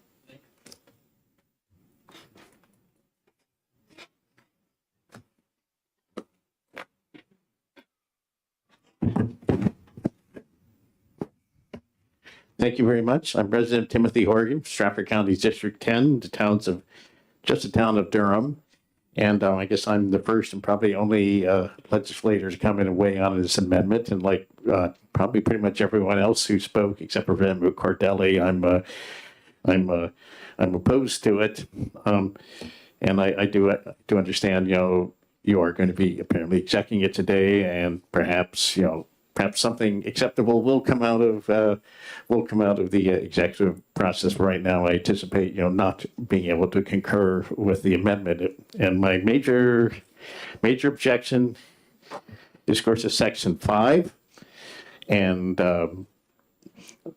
as I agree with others, that's totally unacceptable. Like using the existing statutes as a floor, they were supposed to be that was not, or a ceiling. There's supposed to be a floor. There's supposed to be a minimum. So I think anything that causes less special education services is not good. I sponsored, as you remember, HB 1665, which passed this House by a bipartisan supermajority, but it looks like the other body on the other side of the wall, which shall not be named, is apparently going to set up the interim study, which in their case doesn't mean there's likely to be any study. So this does cut back special ed services, and even if you take that section out, I'm wondering what else is hidden in there that's not good. I mean, some of it's good, but I'm wondering there's probably other things that are bad. Certainly, one specific thing that jumps out at me is if this passes, it'll take effect 60 days after the governor signs it. So that's like in August sometime or July, and there's a report that's going to be generated by September 1st. So that gives an unreasonably low amount of time for the Office of the Special Advocate to produce that report. And it sounds like there's some organization issue with the Office of Special Advocate. In fact, I think I heard that there's only one person in the office, and I tried to look up the website while I was multitasking and waiting, and they have an organization chart which supposedly will have about a dozen people in it. So there's a discrepancy there that and also something that's endemic to a lot of education laws is this is only about the school districts. As you know, that's the biggest part of publicly funded education, but there's also public charter schools. There's also the public academies. There's also the EFA school program that's either the Education Freedom Account or school voucher, depending on which side of the issue you're on. Either way, There's the Children's Scholarship Organization, which has to deal with special education issues. There's the various providers that are subsidized by that program. They have special education issues involved too. So that's more of a problem with the whole RSA 186C, that it needs to be updated. So I certainly will keep a somewhat open mind depending on what you decide, which I guess is today, but I really just anticipate that this amendment will not be acceptable to me personally. And the simplest thing to do this late in session is just pass the Thank you very original bill. much. Thanks. Are there any questions for the representative? Not seeing, thank you. I'll just add that section 5, it seemed very clear to me that I think it Thank means you. what it says, and some people We try to got obfuscate. it, we got it. we Thanks. got it, Tim. Carrie Duran? Carrie here?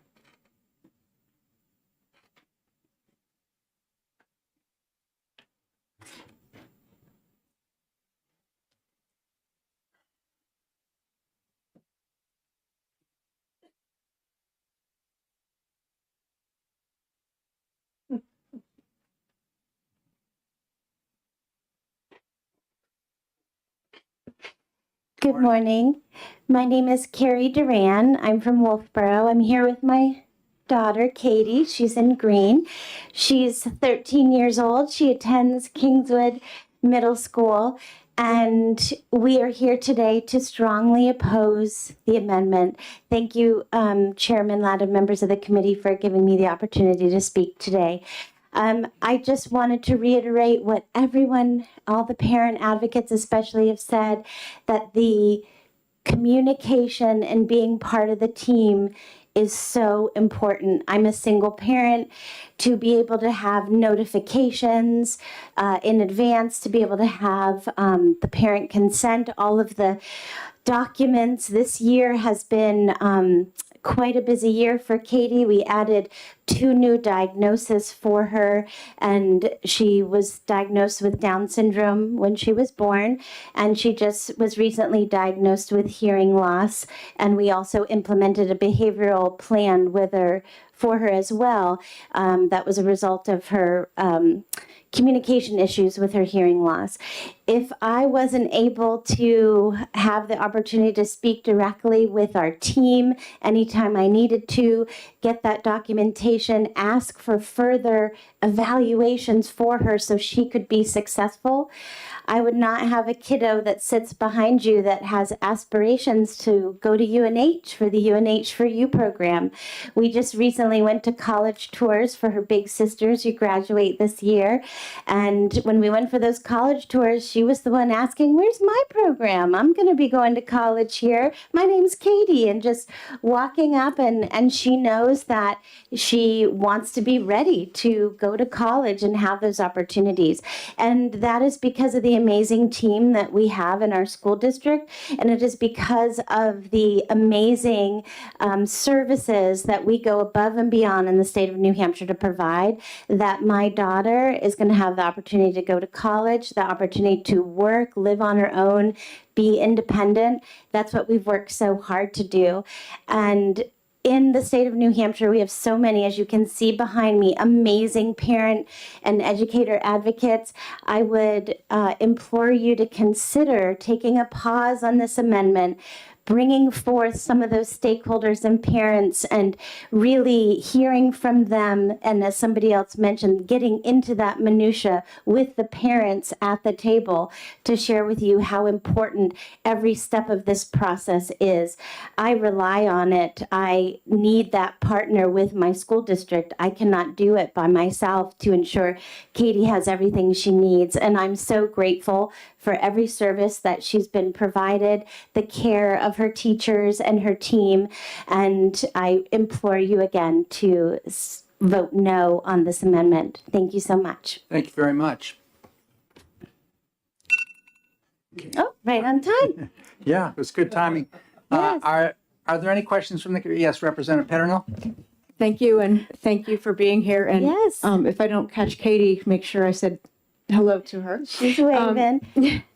Representative Peternell and Representative Cordelli are my representatives, so we know each other. I'm just confused about the communication that will change by passing this amendment, because of course we want parents to work hand in hand with the school district when it comes to their children. So where exactly are your concerns coming from in this amendment? My concerns are primarily with the Section 5 that have been mentioned.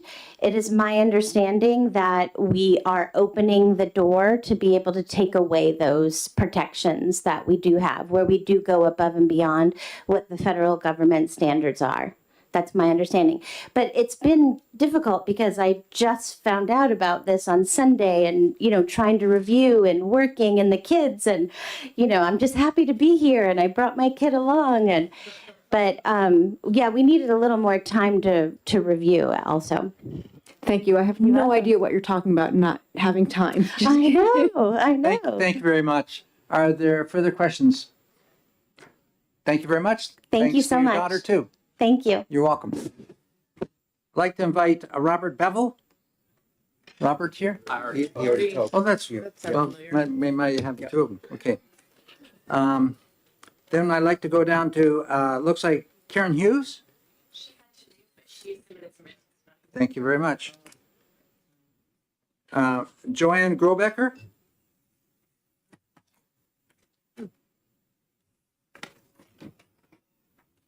Good morning. Good morning. Almost good afternoon. My name's Joanne Grobecker. I live in Merrimack with my two daughters who attend public school and have IEPs. I oppose the bill as amended.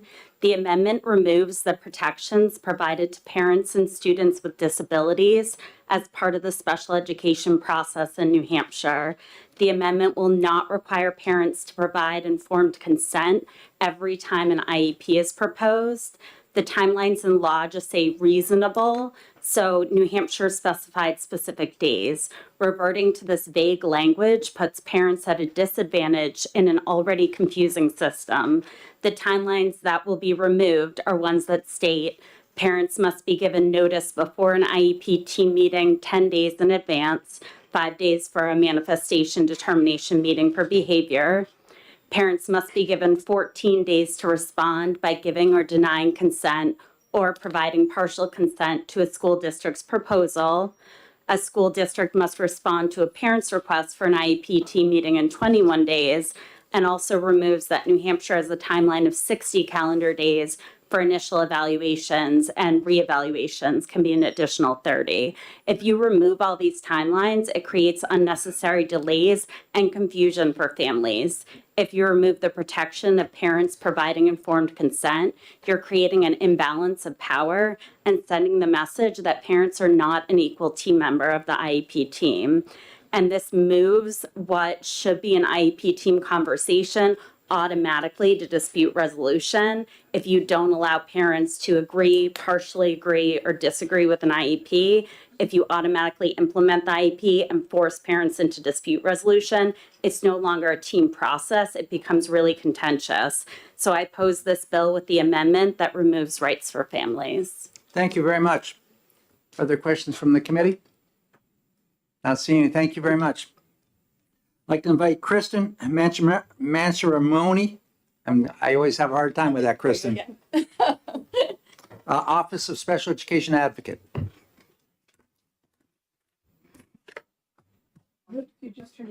Good morning, Kristen Moncharmani, Office of the Advocate for Special Education. It is the child's advocate that has about 12 staff. Ours does have only one right now. I was prepared. I worked closely on all of this language except the language that has spent our whole morning with DOE. And I think both of us would have been prepared kind of at 9:30 to say, strip out 4 lines of this, Section 5. There have been good questions about it. Representative Lekes, Representative Peternell about, does it really minimize rights? Wasn't it forward-looking? But we were fully prepared in order to focus on the language we did actually work on to say, eliminate that. So to come to the language we did work on, which is the rest of it, and I'm hoping you all will ask me questions about that, it was designed to get at Representative Heath's point and all of the parent testimony. We need more oversight, more ways to make sure that parents and districts are working together.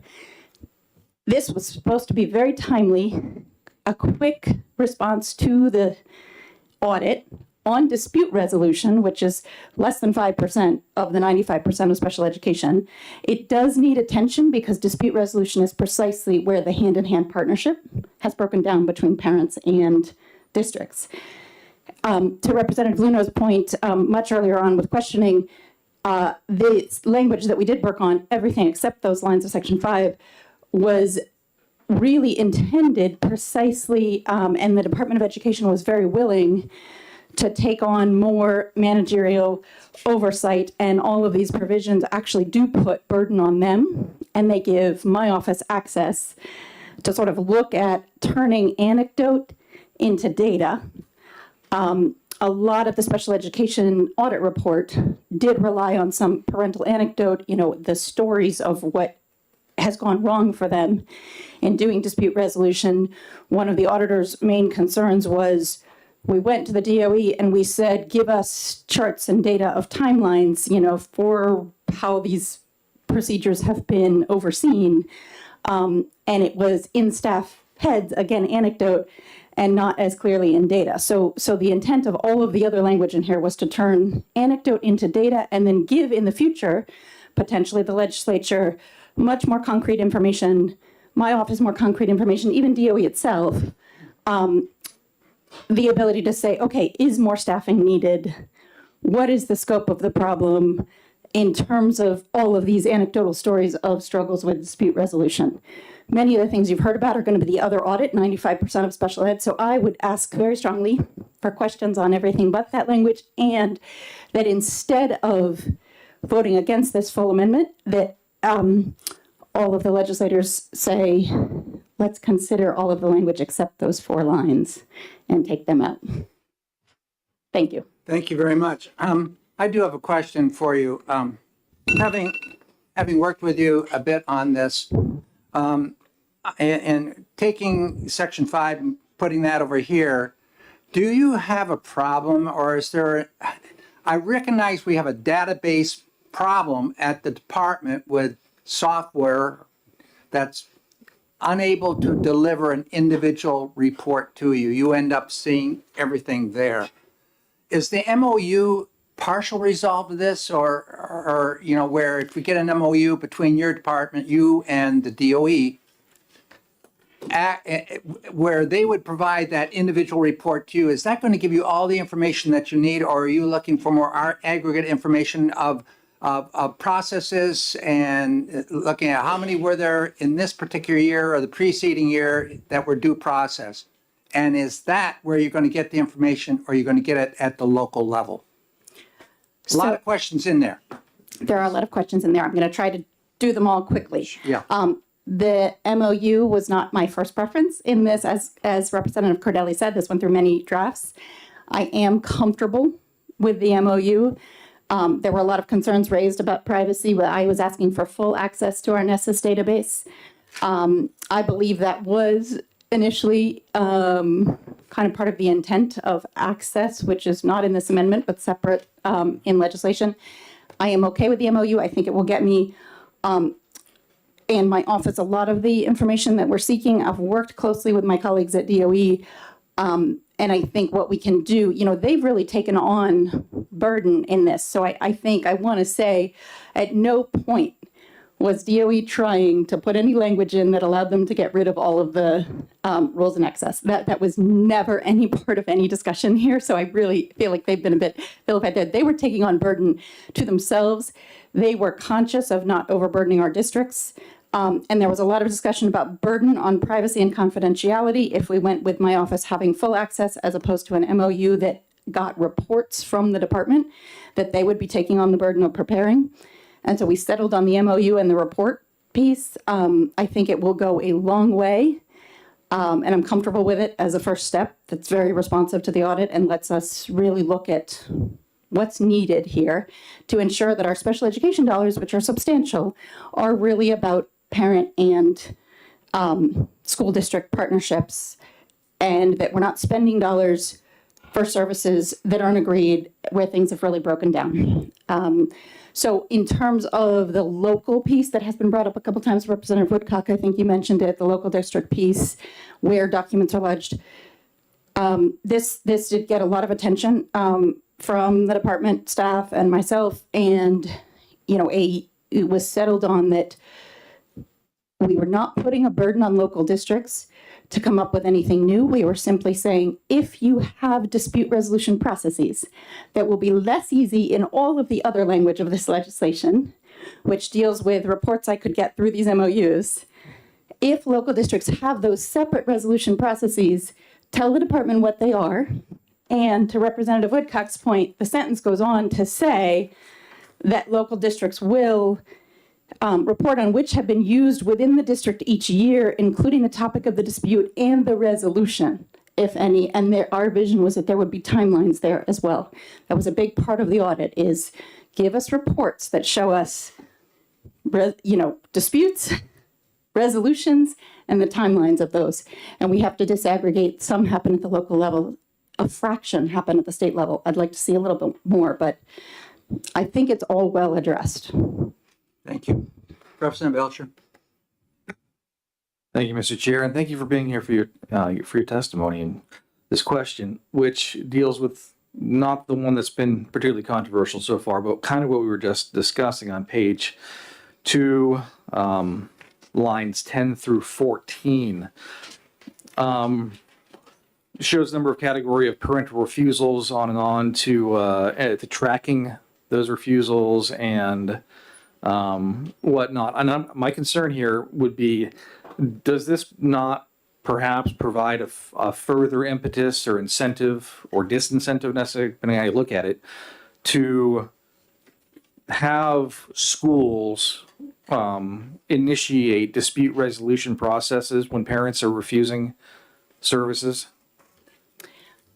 Absolutely. I don't think it provides a disincentive. I actually think it provides an incentive. Right now, very few school districts are the ones who initiate those dispute resolution processes. They have more resources to do it. They have kind of attorneys that they can hire to get that done quickly. For parents, it is much harder to initiate a dispute resolution process. But as a result, sometimes IEPs sit forever with parental refusal. We're at an impasse, and money is being expended on services to students that either are from years prior IEPs, not matching where the student is at that point, or that parents disagree with, saying, you're spending this money on this service for my student. I don't think he or she needs that. He or she needs this. So it is an incentive. I think districts would not be penalized by this because the report would show they got a dispute resolved quickly, right? Instead of having an IEP sit unconsented for 2 years. Be careful. Just very, very briefly, and thank you, because that's exactly what I was interested in. I'm just wondering, is there not a cause for us to have concern for schools having a new incentive to initiate dispute resolution against parents who may not want certain services? So my answer is outside the scope of this, but definitely going to be advocating for more staff for my office. And one of the things that the department is taking on, and as I said, they have actually taken on a lot of responsibility in all of this, strip section 5 out, which they had no comment on and never tried to initiate. We've all admitted there would be more resources needed, but one of the things the department has taken on, and it is explicitly laid out in here, is that they would be running reports. Currently, they have access to the data. There's no burden on the districts.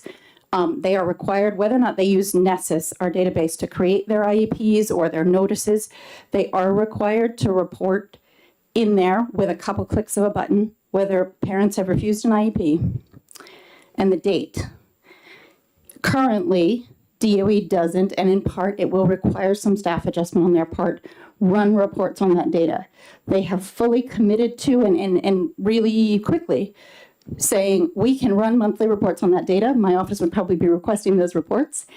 And we will take the initiative monthly to send to every parent who showed up as refusing consent a one-page clear statement. We understand you've just refused consent. Here are your resources.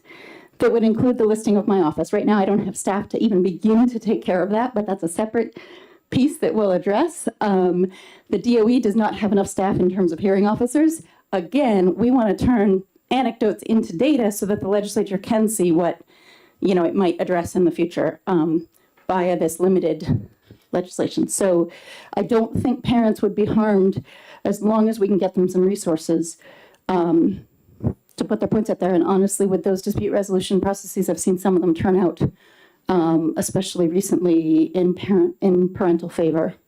And that would certainly be my objective if I thought it warranted. Thank you. Further questions, Representative Dry?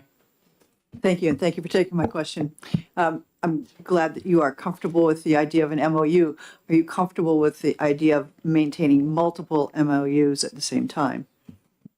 So this legislation, I do not read as requiring me to have an MOU for access to every single individual file.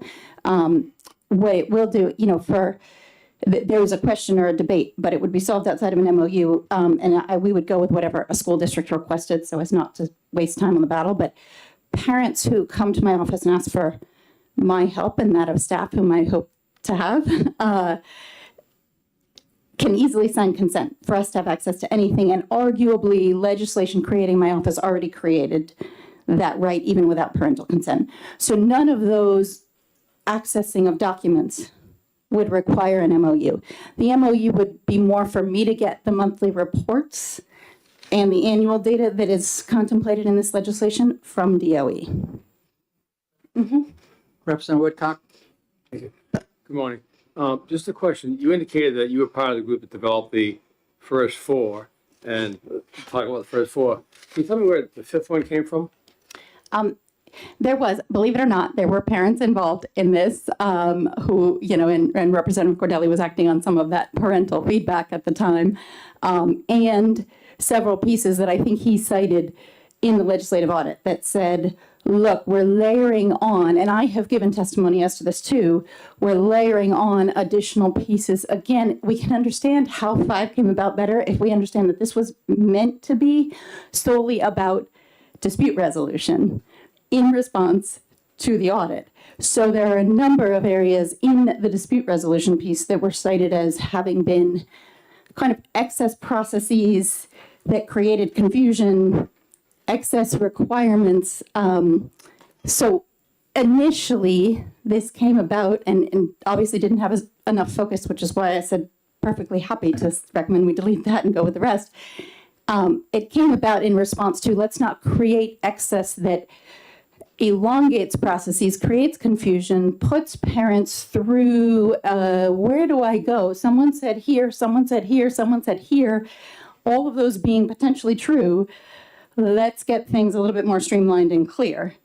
That was the genesis of it. It was kind of some meetings with parents and some feedback.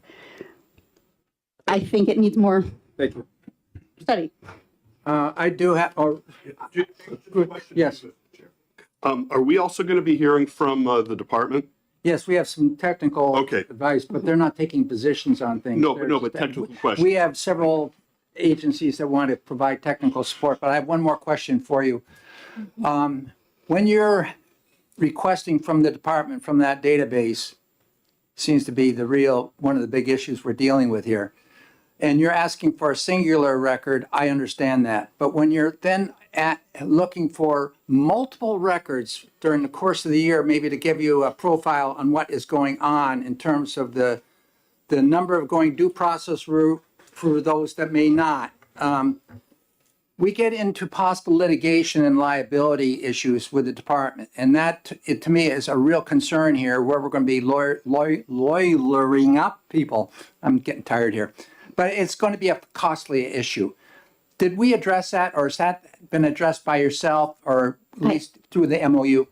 I think it's fully addressed in the sense, as you said, Representative Ladd, you did some work with us on this. Yeah. There was language in this bill that was much broader in terms of my office's access to the database itself, which has been stripped from it. Yeah. So the MOU, I really think, is looking for more aggregate data. The one place that someone pointed out, it does mention personally identifiable information, is in there with respect specifically to disputes that go to the state level and either get to due process or get to state complaint pieces.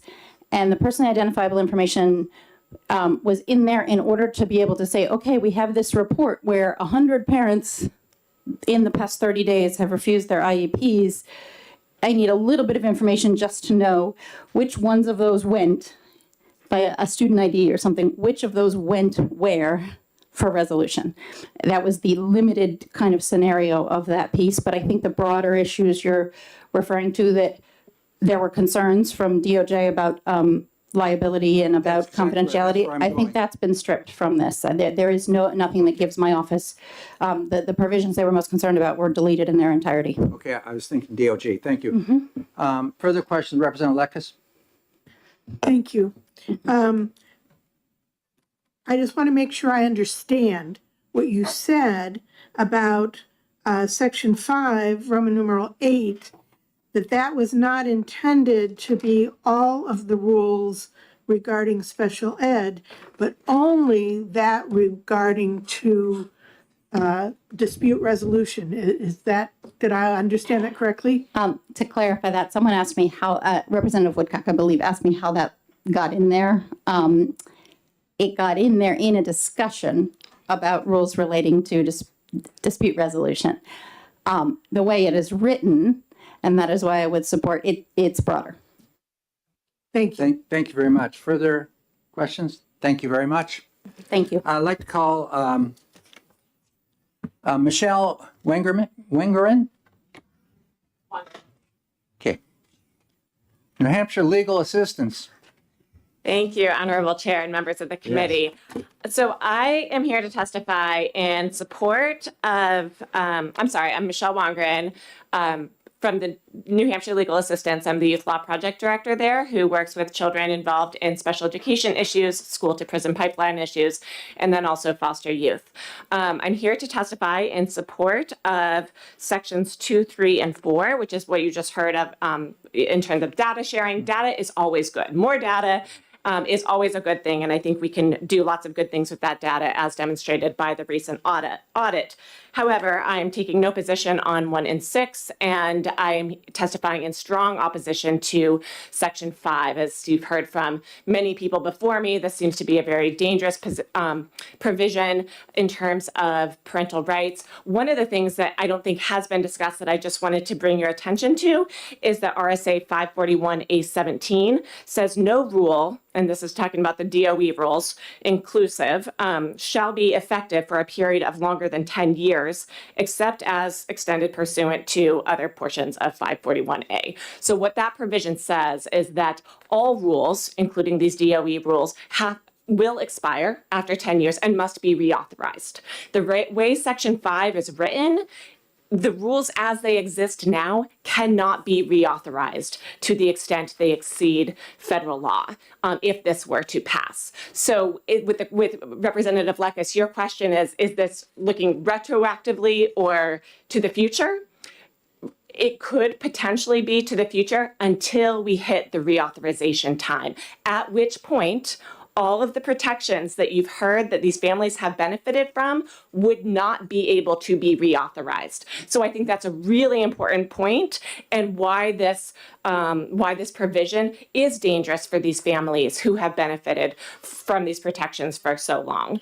I work primarily with low-income folks whose children are struggling in the education world, and they struggle tremendously just to get in the door of special education. The rules surrounding their access to information, the timelines by which they must hear back from the schools, those are really important for them. And when I get involved in cases, they often have gone years without even getting a call back from districts. And so what I ask you to do is, I think the DOE audit is problematic. It is incredibly problematic. But removing protections that parents benefit from, I don't think is the way to address this. I think the way to address this is to bolster the DOE oversight of local school districts and ensure that they have the resources to provide the oversight of local school districts that they need. The Office of the Special Education Advocate is helping. It's helping bring to light some of the problems in the local school districts. But again, when I've represented parents and they file complaints against districts, I mean, I've been in litigation over, yes, the school district has violated the special education rules. However, we're not going to provide you any relief. I actually brought that complaint to the New Hampshire Supreme Court, and we ended up mediating, and it is what it is. But the problem is the oversight, not the rules that we empower parents to be able to access their rights. And so I just want to testify in strong opposition to Section 5. And also just the sense that we may be better off having these rules in statute as opposed to in rules. My concern there, having been part of the rulemaking process, I'm just going to finish this one thought, is that the rulemaking process is done by educators, DOE, stakeholders who are very intimately involved in this work. My worry taking it out of the hands of that process and into the legislature is it becomes very subject to the whim of politics at any time. And education should be stable for parents and the DOE and school districts so that they know what to expect year after year, and they know that this 10-year reauthorization process is coming up and that they need to be engaged and involved in that process to make sure that children and school districts and the budget are all protected in a way that we want it to be. Thank you. Thank you. I'm sorry. Representative Lekis? Thank you. My question, since we have established that all of the rules that are currently here are actually authorized by statute, is there any reason that when we look at them again that they would go away if we have already authorized them by statute? Statute doesn't go away, so why would the rules go, or how would the rules go away? Yep. So in Section 5, it says, in no case shall the state board adopt a rule that exceeds state or federal minimum requirements. Unless the rule is specifically authorized by statute. So rulemaking is authorized by statute. So either, and one of two things could happen here. Either Section 5 is meaningless because all rules are authorized by statute, or it would be interpreted to mean that the rules authorized by the Department of Education and subject to JLCAR could not exceed federal requirements. So to the extent there's that list of the list of rules that exceed federal law, those rules could not be reauthorized. If we don't interpret it like that, this section has no impact and it's superfluous. And why would we pass a superfluous law? Thank you. Thank you very much. Thank you. Thank you. Oh, yes, Representative Howard. Oh, so apologies. Didn't see your hand. Yeah, sorry about that. Thank you, Mr. Chairman, and thank you for taking my question. Do you know when a majority of rules will need to be rewritten by? So I believe the last reauthorization was 2017. That's when I was involved in it. And that's, I think, what the rule book says. So I think it's 2027. Okay. Although I've heard 2025 here today, I don't know where that's coming from. So I would have said 2027. Somebody may have more information than I do. I think that's a question for the department. So about 1 to 3 years? 1 to 3 years, Okay, yes. thank you. And we can find exactly, because we have the department here and they can inform us on that. You have a question, Dave? And just to follow up on that, so would that affect students that have IEPs right now, potentially? I think, would it tomorrow? I mean, I think it depends on how. No, I'm talking about affect the students by the time they get to, when they're in school in 2027. Yes. So we're talking about, K through 9. If this is not right a now. superfluous law, and it means what it says it means, that the department cannot pass rules that exceed federal or state law, and there's not a state law specifically authorizing that protection, I think it absolutely will have an impact. And I can give you an example. So rules, so the DOE is authorized to implement rules pertaining to school discipline.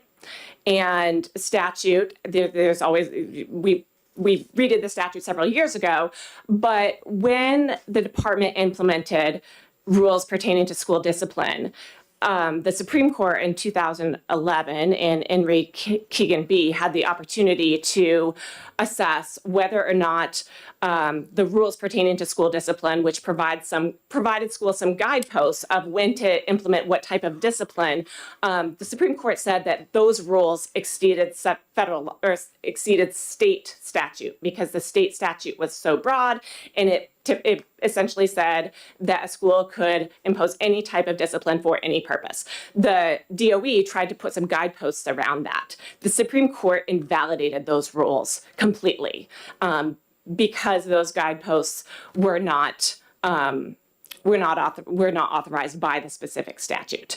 And so, again, with that lens, taking away these protections and explicitly saying that the rules cannot exceed federal law or state statute when we have a statute that does authorize this rulemaking is very dangerous and needs a lot more thought if we don't want to harm children and families.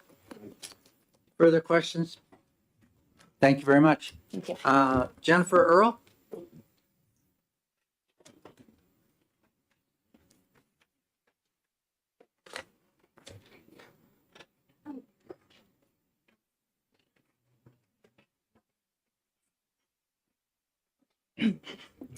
Welcome. Thank you. Thank you, Chairman Ladd and House Education Committee. My name is Jennifer Belmont Earl. I live in Barrington with my husband and our 2 school-aged children, Sammy, Dude, and Zeke Zoo. I'm opposed to the non-germane amendment to SB 340. My children have individualized educational programs, and both are protected by the New Hampshire standards for the education for children with disabilities. If this non-germane amendment is adopted, these rules will be at risk, as we just heard, and my boys could be at risk. According to the amendment, administrative rules regarding special education shall not exceed state or federal minimum requirements unless specifically authorized by statute. This can mean that the New Hampshire standards for the education for children with disabilities, which do exceed federal and state minimum requirements, could be done away with, possibly as early as next year. We hear that. This leaves all children with an IEP in a vulnerable and uncertain position. Their families would not have clear rules to follow when advocating for their children's education and safety. The New Hampshire standards protects our children from aversive therapies and from being placed in an out-of-state facility that uses aversives. Aversives are a discredited form of therapy that values compliance above the well-being of the child. Removing the standards, possibly, because they are not the minimum state requirements, can open the door to such practices as shocking children with an electric prod, which is still used in the Judge Rotenberg Center in Massachusetts. Now, because of the rules, our children cannot be placed in the Judge Rotenberg Center, but remove them, and it becomes an option. My family history taught me that I can never take my children's safety for granted. My grandfather was one of the people that were snuck into the Laconia State School in the 1950s to film the abuses happening to disabled children there, in the hope that the New Hampshire government would do something about it. It took decades. If you attach this non-germane amendment to SB 340, you could be opening a door to abuses that could take decades to end. I'm sorry that I have to say these things. I am sorry I need to protect my children from them, but apparently I do. The risk this amendment poses to my children who are in preschool and first grade, so if in 3 years this passes, they will still be in elementary school. That's real. And other children like them. Your job is to make sure you learn from our history and continue to protect the work of generations of people, generations that have made New Hampshire a place that values all our children and think we deserve more than just minimum requirements. And thank you. Thank you very much. Other questions from the committee? Not seeing any. Thank you. Okay. Deborah Howes?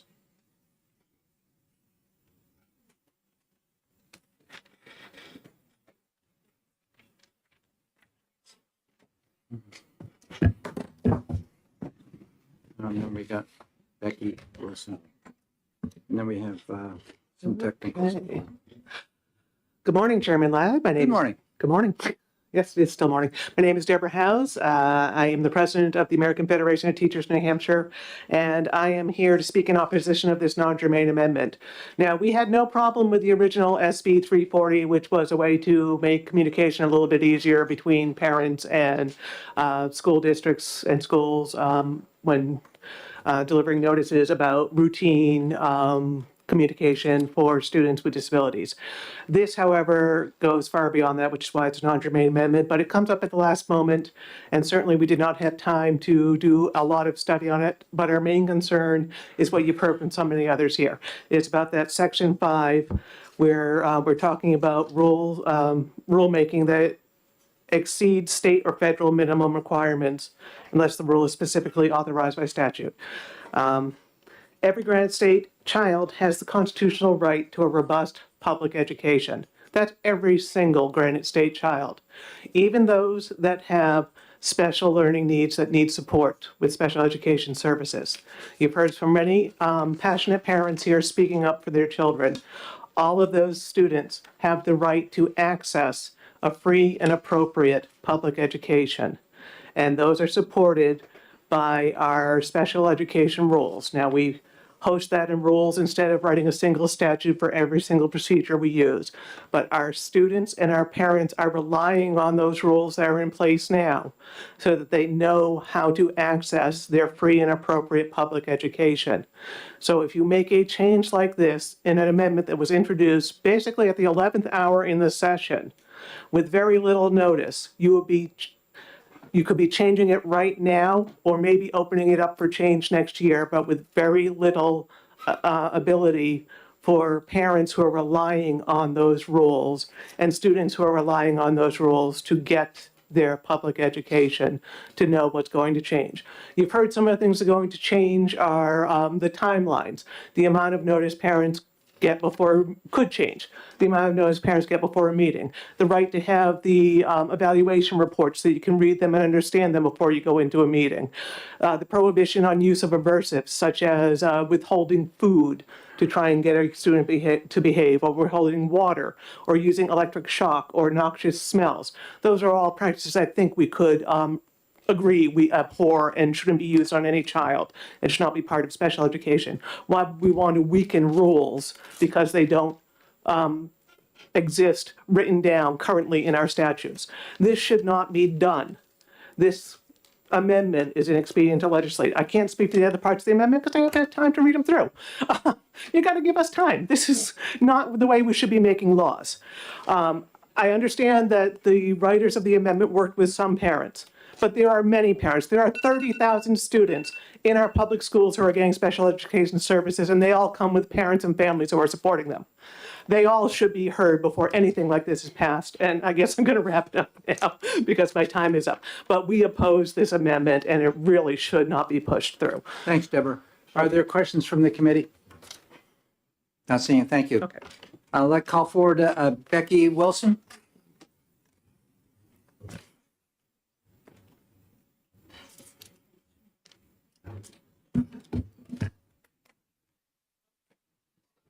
Good morning, Chairman Ladd, members of the committee. Almost good afternoon. Thank you for sitting through so much testimony today. I will try not to repeat things that have already been said. For anyone who does not know, I'm Becky Wilson. I'm the Director of Governmental Relations for the New Hampshire School Boards Association. We are opposed to this amendment. I will steer clear of the Section 5. I think that that's been probably talked about enough today. However, we feel this amendment in general is not needed, in our opinion. At a minimum, we would advocate that changes, especially some that are so substantial as what is contained in this amendment, should be considered as a whole once the full special ed audit is completed. There are domino effects that come with changes to special ed rules or any rules for that matter, and knowing that there's an active audit going on right now and seeing that just this one section produced 188 pages worth of information, I think it is too quick to be able to put into place something that should be the end of a process and changes to the end of a process before any of the other information has come out about the other aspects of the audit. In addition, we would say that the majority of information mentioned in this amendment is already available publicly for data in terms of looking at indicator data at the district level. Every district is audited on 17 special ed data points every single year. There's a state performance plan. You can look at every single district in terms of these 17 indicator data. And those include things like parent involvement, disproportionate representation, child find, transition, hearing requests and how they were resolved, mediation agreements. Results of due process hearings are also available online with information that is redacted. So I'm not sure what information is missing that would be needed. I think that was our other concern in terms of this amendment. It doesn't talk at all about what it says, personally identifying information including but not limited to. So what is included? I think anybody who has seen a student's IEP, I think somebody mentioned previously their child's IEP was something like 20 pages. It's not uncommon to have students who have a 30 or 40 page IEP, quite honestly, with really extensive information, outlining family situations, medical diagnoses, history of evaluation data that can go back many years. Even in a current IEP, you may have at least the previous 3 years information in there, if not more than that. Situational information about families and how that's impacting the child's ability to be successful at school or not. There's a lot of personal information, so I'm not sure what else would be available to the Office of the Special Ed Advocate. If a parent goes to the office now, they can give parental consent for the advocate to look at their child's IEP. So that's already in place. I'm not sure what would be in the MOU as well. I think we heard a little bit about maybe what the intention was of the MOU, but if we're leaning on any of the experience of developing MOUs the last couple of years around special ed, I think we've seen how difficult that process can be and how confusing the MOU can be. We still are having challenges with charter school MOUs and special ed, so I think the MOU idea is concerning. Lastly, this amendment doesn't mention at all the special ed policy and procedures manual that has to be housed at every single district that outlines the district level's processes for special ed, all of the policies that are in place in that district. It is specific to the district. So if you're looking at what local districts are providing for alternative options, those should already be outlined in there. The majority of those are available online publicly. So I think we would support the idea of putting together some sort of committee to look at all of the results of the special ed audit and look at how to sort of back into some of these decisions that are being made, and to take into account things like district actions where the district is required to file for due process as part of the special ed rules, and when the district is not able at any level to file for due process, there are specific decisions where the district has to take action either way. There are also situations where there can be a disagreement that doesn't require a resolution. That is in the rules. There are some things where you just agree to disagree. That is outlined in the special ed rules. I'm concerned about the language in the amendment talking about resolution and whether or not things have been resolved. Is it really looking at resolution, or is it looking at satisfaction with the resolution result? Because there are very few times, but there are times where a resolution might not be satisfactory to a parent or to a district. That's understandable. I think we heard a lot of those situations when we're talking about developing this office in the first place. Becky, But you know that there's a big difference between something being resolved and somebody being satisfied with the results of that resolution. Thank you very much. Further questions from the committee? Yes, Representative Dry. Thank you. Thank you for taking my question. I'm looking at page 2 at the bottom where it says to assist in the fulfillment of the duty to prepare this annual report. They were asking for the reports generated on the databases. So I feel like that's a direct answer to a specific need in here. So why would you not support that? Thank you for the question, Representative Dry. First of all, I'm not sure what other databases, any databases other than Nessus would be applicable. The due process procedures, complaints, et cetera, is outside of the Office of Special Ed at the department. It has nothing, it's actually run in a totally different department at the Department of Education. So I'm not sure what reports or databases they're maintaining, but the outcomes of due process hearings are posted online at the department. Thank you. Further questions from the committee? Yes, Representative Damon. Thank you, Mr. Chair. Thank you for being here. Could you comment, in light of what you said about a lot of this information already being available, you look at page 1 of the bill, lines 25, and then going from there to page 2, line 6.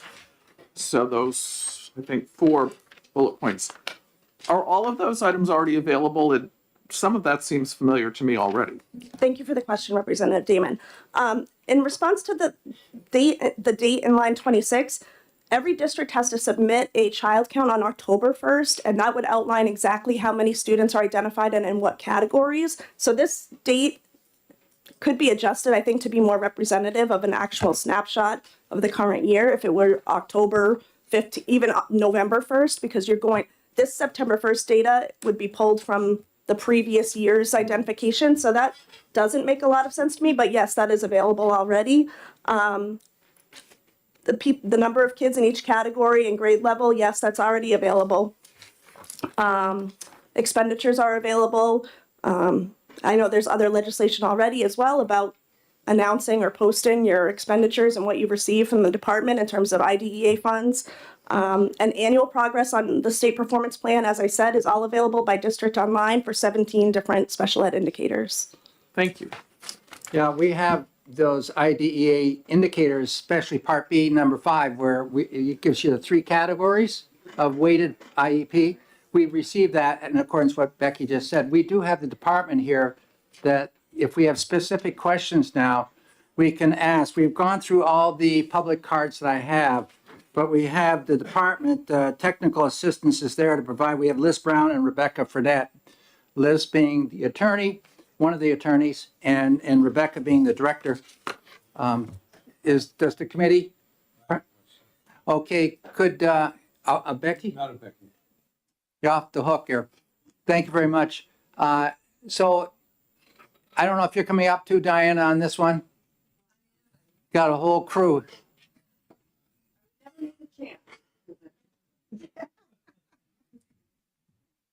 Do you need another chair there? It's just easier if we all come up. We'll be able to answer questions for you. My name is Rebecca Fredette. I'm the State Director of Special Education. I'm Liz Brown. I'm counsel for the Ed Department. I'm also in charge of the administrative rules process, which I think can be helpful in this conversation. We have your 2 cards, but Diana, we need yours. I will get you a card. For the record, Diana Fenton, attorney with the department. Thank you. If I could go through and just clarify a few things that might That'd be save fine. some questions. Sure. So I'm not going to talk about 5. I'm going to leave that to Liz. She's going to talk to you about 5. Most of the language that's in here, including the first paragraph, was language that was in the statute already. So for the first change that we're asking for, this was something that said the district had to, in writing, notify the department of refusals. And what we did was we said, we already have this information in Nessus. We're already able to pull this information. That's an extra step for them to have to, in writing, notify the department. So we changed that so that we would pull the report from Nessus, so we would know how many rejected IEPs or partially rejected IEPs, and then would pass it on so that we could send information about the different dispute resolution processes for school for parents. So that was already there. We're just changing the way that it is reviewed. We are already required to complete a report regarding special education. So the only change in this that it would be an annual report that was submitted on September 1st. So this is not. It's just giving us a date that we need to turn this in, and then. If you go to page 2, line 10, that is just saying that from section 1, that report that we pull on rejections would be included in the report that's already being done. So that's all that's adding. For the next one, the department, section 3, about the Office of the Advocate. This is something that we just debated consistently because the initial request was to have access to Nessus completely, and we do not have the ability to only provide access to certain things within Nessus. It is an old system where we would have to give her access to all students. There are currently 32,000 active students within the system, and there are 175,000 active and inactive students within the system. So we felt that we needed to narrow the access to students to the ones that she was working with. So that was what we talked about for that one. And then we willingly, before we even came to this amendment, discussed providing reports from Nessus. We are able to pull reports from Nessus to provide the data that she is looking for to be able to complete her processes. As I said, I'm going to skip number 5.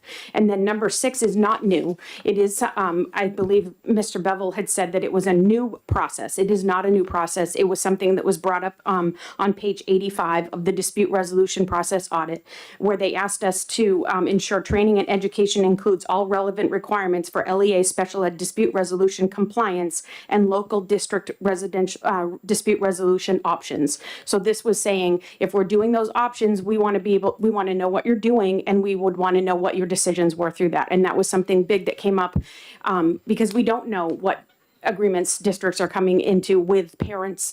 We don't know any of that, and that was something that came up repeatedly within the audit. I think that I covered everything that there are a couple other things that have no basis on this conversation, but every district in the state does use Nessus. So every district has information in Nessus. There are 4 districts currently that do not use it as their IEP system. So they have their data, which is those data points for the indicators that we are able to pull from there, but we would not be able to pull an IEP because their IEP is at the district level. It literally says in some of the sections, see file. So it's not an official document. So there are 4 districts that currently do not use our system for their IEP. Every other district in the state does use our system for their IEP. So that was all of them except 5. And I will answer any questions on all of them except 5. Yeah, I have a question for you then, Becky, Sure. before we go to some of the others. Why are there 4 districts that are not using our system? They feel that it is cumbersome, that it is antiquated, that it is difficult to use, and they are not required to use it except for the data points. We actually have a sheet that we provide to them that says this is the information that you must put into the system so that we can collect the data that we need to report on our indicators. Is there any accountabilities? Do you have a hammer of any kind? We do go out and monitor districts, and we do look at files. For those districts, they have to actually provide any documentation to us. And we actually would have to go to their district to see those files if they weren't able to submit them to us. So through our monitoring process, we do go out and we do look at their files and we do look at their information. It just is, we aren't able to do a desk audit from the department in Nessus because they don't put that information in there. It sort of answers my question a bit, but I don't carry a hammer. I try to. I guess, is there some legal reason why that they don't want to do this, or is it just because they can't make it work where they are? It's just a difficult, and I would agree with them. It is a difficult system to use. It forces you to be compliant. It forces you to do certain things so that it is compliant, and it's not easy to navigate if you're not familiar with it. Is that training? Excuse me. We provide a lot of training. It's you just have to get used to it. It's very systemic, and it has very prescribed things that you can and cannot do. Representative Terry, do you have a question? Yes, thank you.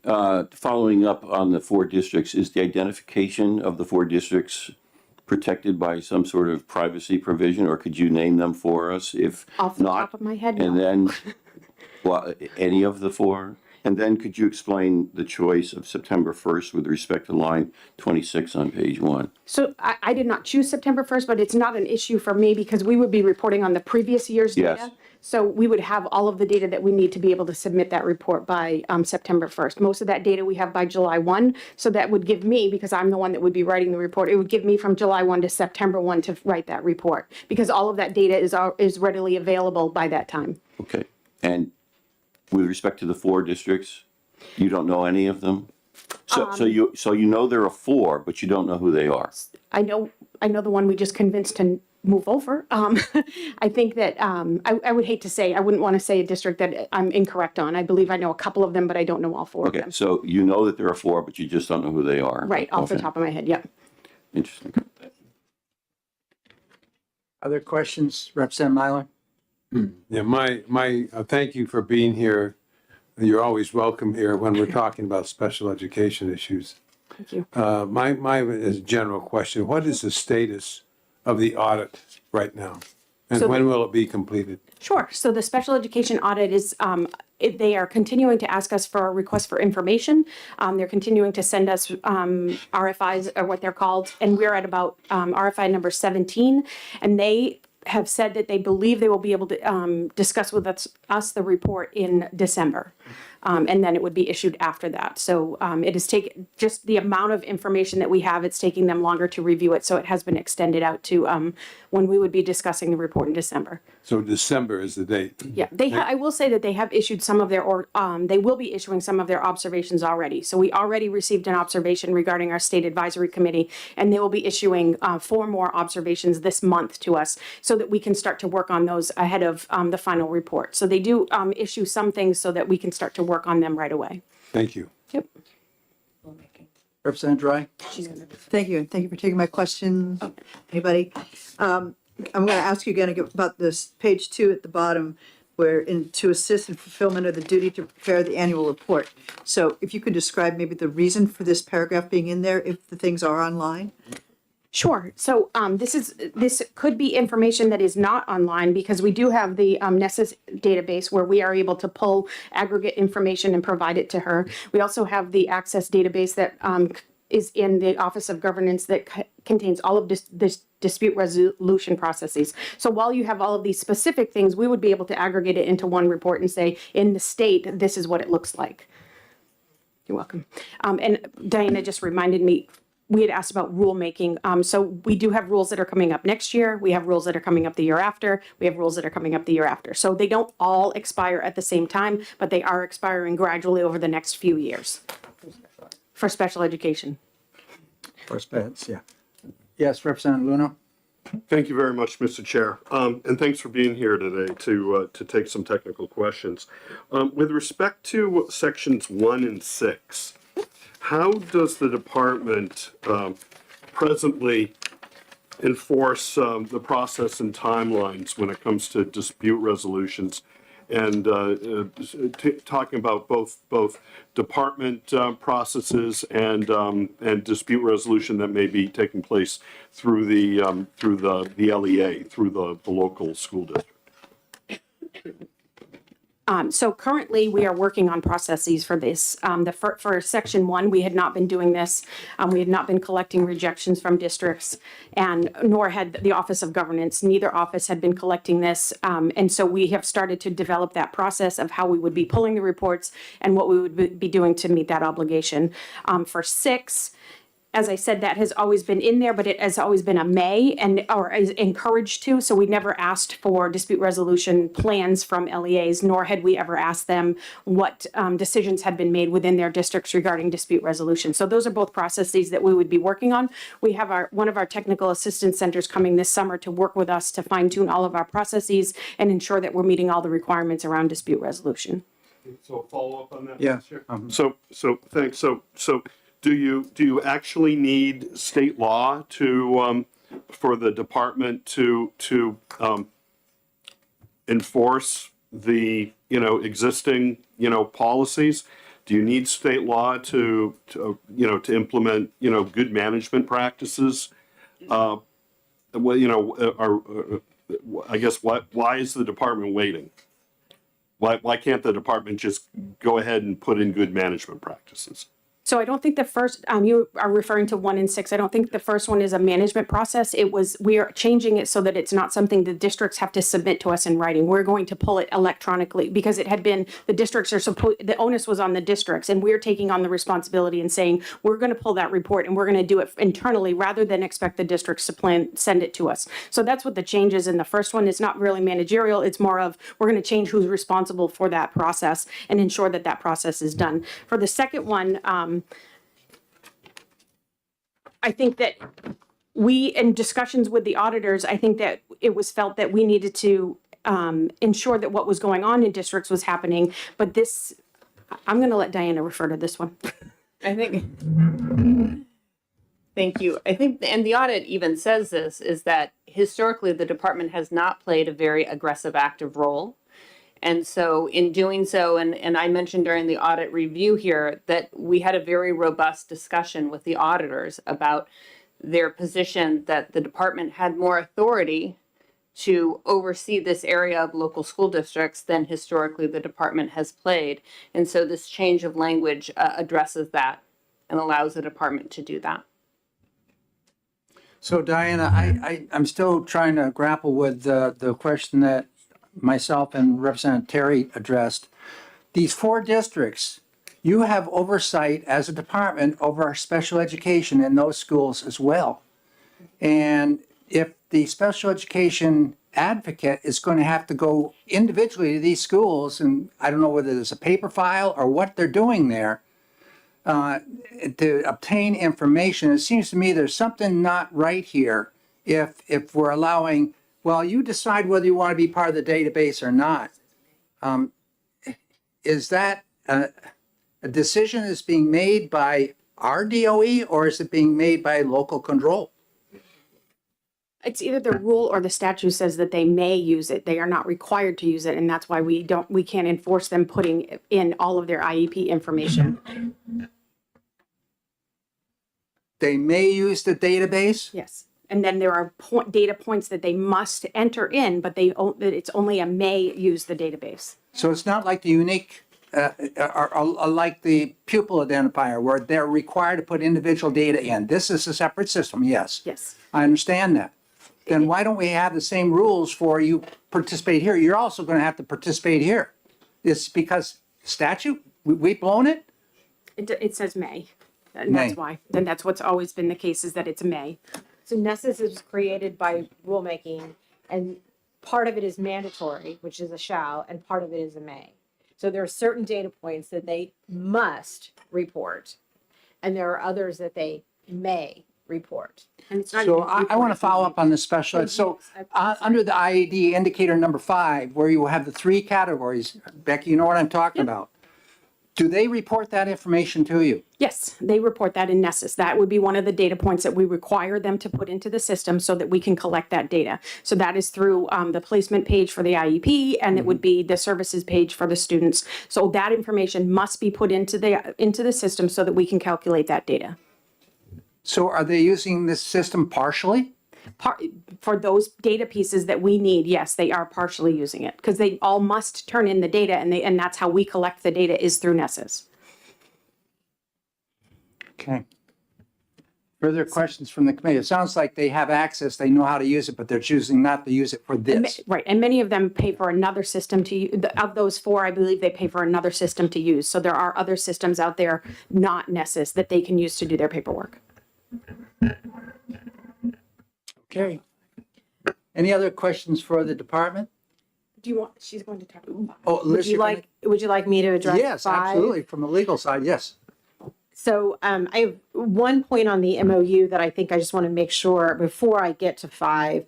So it would be one MOU that we would have between our agency and the Special Education Advocate Agency, which is a separate agency. Yeah. The fact that we have MOUs with other agencies when we do data sharing is just how it's done. I think we have about 10 MOUs with the Department of DHHS for different data that we share, and it is to protect that data and is to make sure that it is clear between the 2 agencies, because we are separate agencies, how that data is going to be utilized, how that data is going to be protected, and what precautions are going to be put on that data. It's standard practice. There would be one MOU. We're not talking about multiple MOUs for every parent that the special education advocate might be trying to assist. I think that's an important thing that was discussed a few times here, and I just want to make sure. Standard practice, we have many MOUs with many other agencies, DHHS being one of the most common that we have many data sharing agreements with. Any questions about that before I deal with number 5, which pretty much took up our morning? We do. Representative Balboni? Thank you, Mr. Chair, and thank you for taking my question. So you just mentioned that data sharing, that personal information could be shared. Now, the Special Education Advocate Office is an independent agency outside of the department. So there has been legislation going through right now that talk about the sharing of personally PII information, and that parental consent is required. Could you just speak to that for me? So, thank you for your question. It is that legislation that is currently pending, and now my computer is 1690 is completely a brick because that's how long the battery lasted. We would have that would be one of the things that we would have to make sure that we covered if that law it ought to pass. So it probably does. We would have to make sure that we have determined who has the burden of notifying the parents that that information is going to be shared, and that is a point that we have had conversation that we have had with the special education advocate in getting here. So there was a lot of conversations when I think when Representative Cordelli said this is like maybe draft 10 or 12, that is accurate, and that law, that legislation that is currently pending was one of the factors that we discussed, because we want to anything that we do now and we create that data sharing would have to be consistent with all data privacy laws, all the ones that already currently exist as well, which includes the one under 189, which is sort of one of my niches there at the department, because we have to make sure that we have a report that indicates every time that our data has been accessed. So that we have a reporting obligation for that. So it's a little bit different than the legislation that's going through, but it's also something that we would have to make sure that our MOU would cover and make sure that we're complying with all of the laws. That's the reason, I mean, if you think about why we need MOUs, is because there's lots of different facets of laws and information that has to be protected, and that MOU is a way that the two agencies can come together and make sure that we are doing it in compliance with all of the applicable laws. Does that answer your question? Thank you. Are there further questions from the committee? Yes, Representative Myler. Thank you, Mr. Chair. I guess I have a concern. You know, we have this report, which you're very familiar with. And You have an audit that's pending. What is the urgency for this at this point in time? I am concerned about the last minute nature of this. Notwithstanding the work that's been done, the number of drafts that's been done, but why now? I mean, why wouldn't we want to look at the whole topic of this at the appropriate time and do this in a very definitive kind of a way, rather than in the 11th hour, rush it through? Why now? Why can't we wait? That's my question. so, Representative Myler, thank you for your question. I'm not sure I'm the best person to answer that question. This was brought to me as a bill to look at. It was not something that I know. That I was aware that the department was driving. I don't believe we were driving it. I think there were conversations that were had between Attorney Fenton and the special education advocate regarding data sharing that prompted probably this bill. And so I think the data sharing was probably what drove it, but I don't know. I cannot speak to the urgency. I'm sorry. Who of the department can answer that question for me? Why now? I think the short answer, Representative Myler, is that the feeling was wanting to be responsive to the audit and some of the concerns that were raised. And that was something that we talked about when we brought this audit in front of this legislative body, was that I think Representative Ladd brought up the point that there were some retained bills that could be utilized to start to address some of these concerns that were raised. That was the discussion. Thank you. Okay. Now, if I can try to address paragraph 5, which was honestly not a provision that I was prepared to speak on today, did not anticipate that this was going to take up the bulk of the day. So we have, and Representative Belcher very early asked the question of what is our rulemaking authority with respect to special education. The special education rulemaking authority, there's 4 RSAs that give the department rulemaking authority.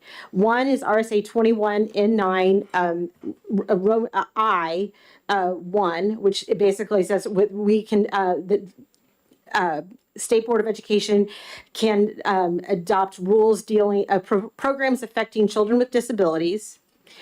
The second area is under 186C5, which is for program approval.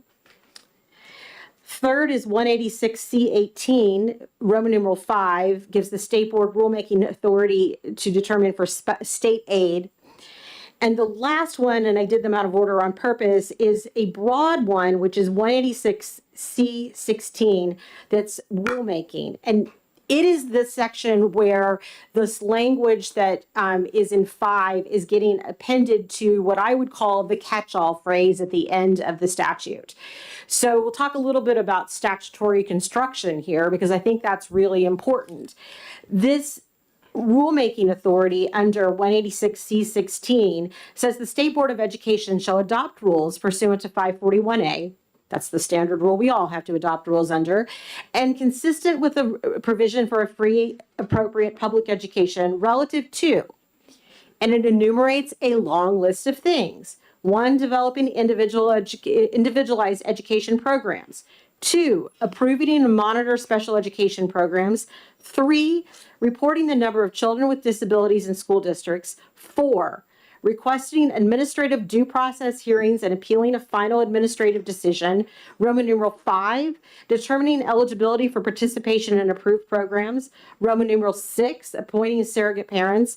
Roman numeral 7, determining the length of the school year for children with disabilities. And then we finally get to Roman numeral 8, which is the catch-all, which is where we spent all day talking. It says other matters related to complying with the provisions of this chapter. It's a catch-all. Now, remember, every rule that we go to JELCAR, we have to cite what our statutory authority is. So sitting back there, I went and did a quick search. Where is the only times that we ever rely upon 186C16, Roman numeral 8, in our rulemaking, our current rulemaking? We do it twice. One is the definition of parent in Rule 1102.04H, and so that in a definition. The second place is in 1113.12. It's the only other time that we cite to it. In that one, it's a rule dealing with personnel for special education programs. In addition to this catch-all provision that we used, there's 3 different federal CFRs that are cited for our rulemaking authority for that personnel rule. So this catch-all provision is really only used once ever. So when the amendment says that we're going to, when we use that catch-all has to be limited to, it can't exceed state or federal minimum requirements unless the rule is specifically authorized by statute. This is a tiny, tiny exception. We have many 1100 rules, and we really never use this exception. So all the discussion you've heard today from the parent groups that feel that all of the rules are going to get destroyed because of this language being appended to the catch-all phrase at the end, are misconstruing the statute and are misconstruing statutory construction rules of how you draft statutes and how Attorney Fenton and I interpret the statutes that are drafted. I think it's a really important point that this is the catch-all at the end. This is a very tiny part of the rulemaking authority that the department has, and has really only been used twice in the history of our 1100 rules. So I think that kind of sets the tone for how narrow this addition is, and is why when I read this, I wasn't focused upon this language as changing much of anything in our rules, because this isn't something that we are using. And I was more focused when I was looking at this proposed legislation, making sure that I was protecting the data privacy of our special education students that were in our system, and trying to make sure the special education advocate had the tools that she needed to be able to do her job, because that's what I was hearing. Her frustration was that she didn't think she had the tools, and she felt like she needed certain aspects of this. So this is why we were not focused on this language. And and so I think that's I think if you understand the rulemaking process, I think it's really important to remember that we have to cite statutory authority every time we adopt an administrative rule, and we are not relying upon this very small exception. I'm happy to answer any questions if I've confused anyone. Tried not to. The rulemaking process, I believe, is a laborious process, and it's very detail oriented. And I think it's very important when we are talking about statute that we are focusing on the actual language on the page and not allowing a catch-all at the end of a very specific statute authorizing the State Board of Education to adopt numerous different categories of rules to allow a very small part catch-all at the end, basically wipe out all of the other statutory authority that the State Board of Education, I should not misspeak, the State Board of Education has with respect to rulemaking. Thank you. Representative Damon? Thank you, Mr. Chair. Thank you all for being here. So I need some either repeated or further explanation, Ms. Brown, from Sometimes I don't speak. Yeah, okay. you may well have said it just fine, but I have not got it yet. So, Can I help you? well, let me ask first, please. So, lines 1 to 3 on page 3. The only part of that that's currently in statute, correct me if I'm wrong, is the phrase "other matters related to complying with provisions of this chapter." Correct? Correct. So, when you indicated a moment ago that this has only been used twice ever, that twice ever doesn't include the drafted language beginning provided and through lines 2 and 3. Doesn't that language considerably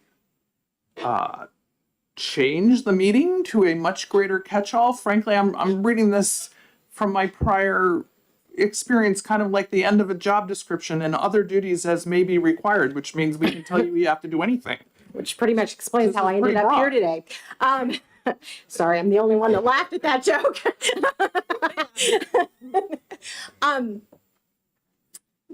So the catch-all as written could be super broad, but even as super broad, it's not being utilized.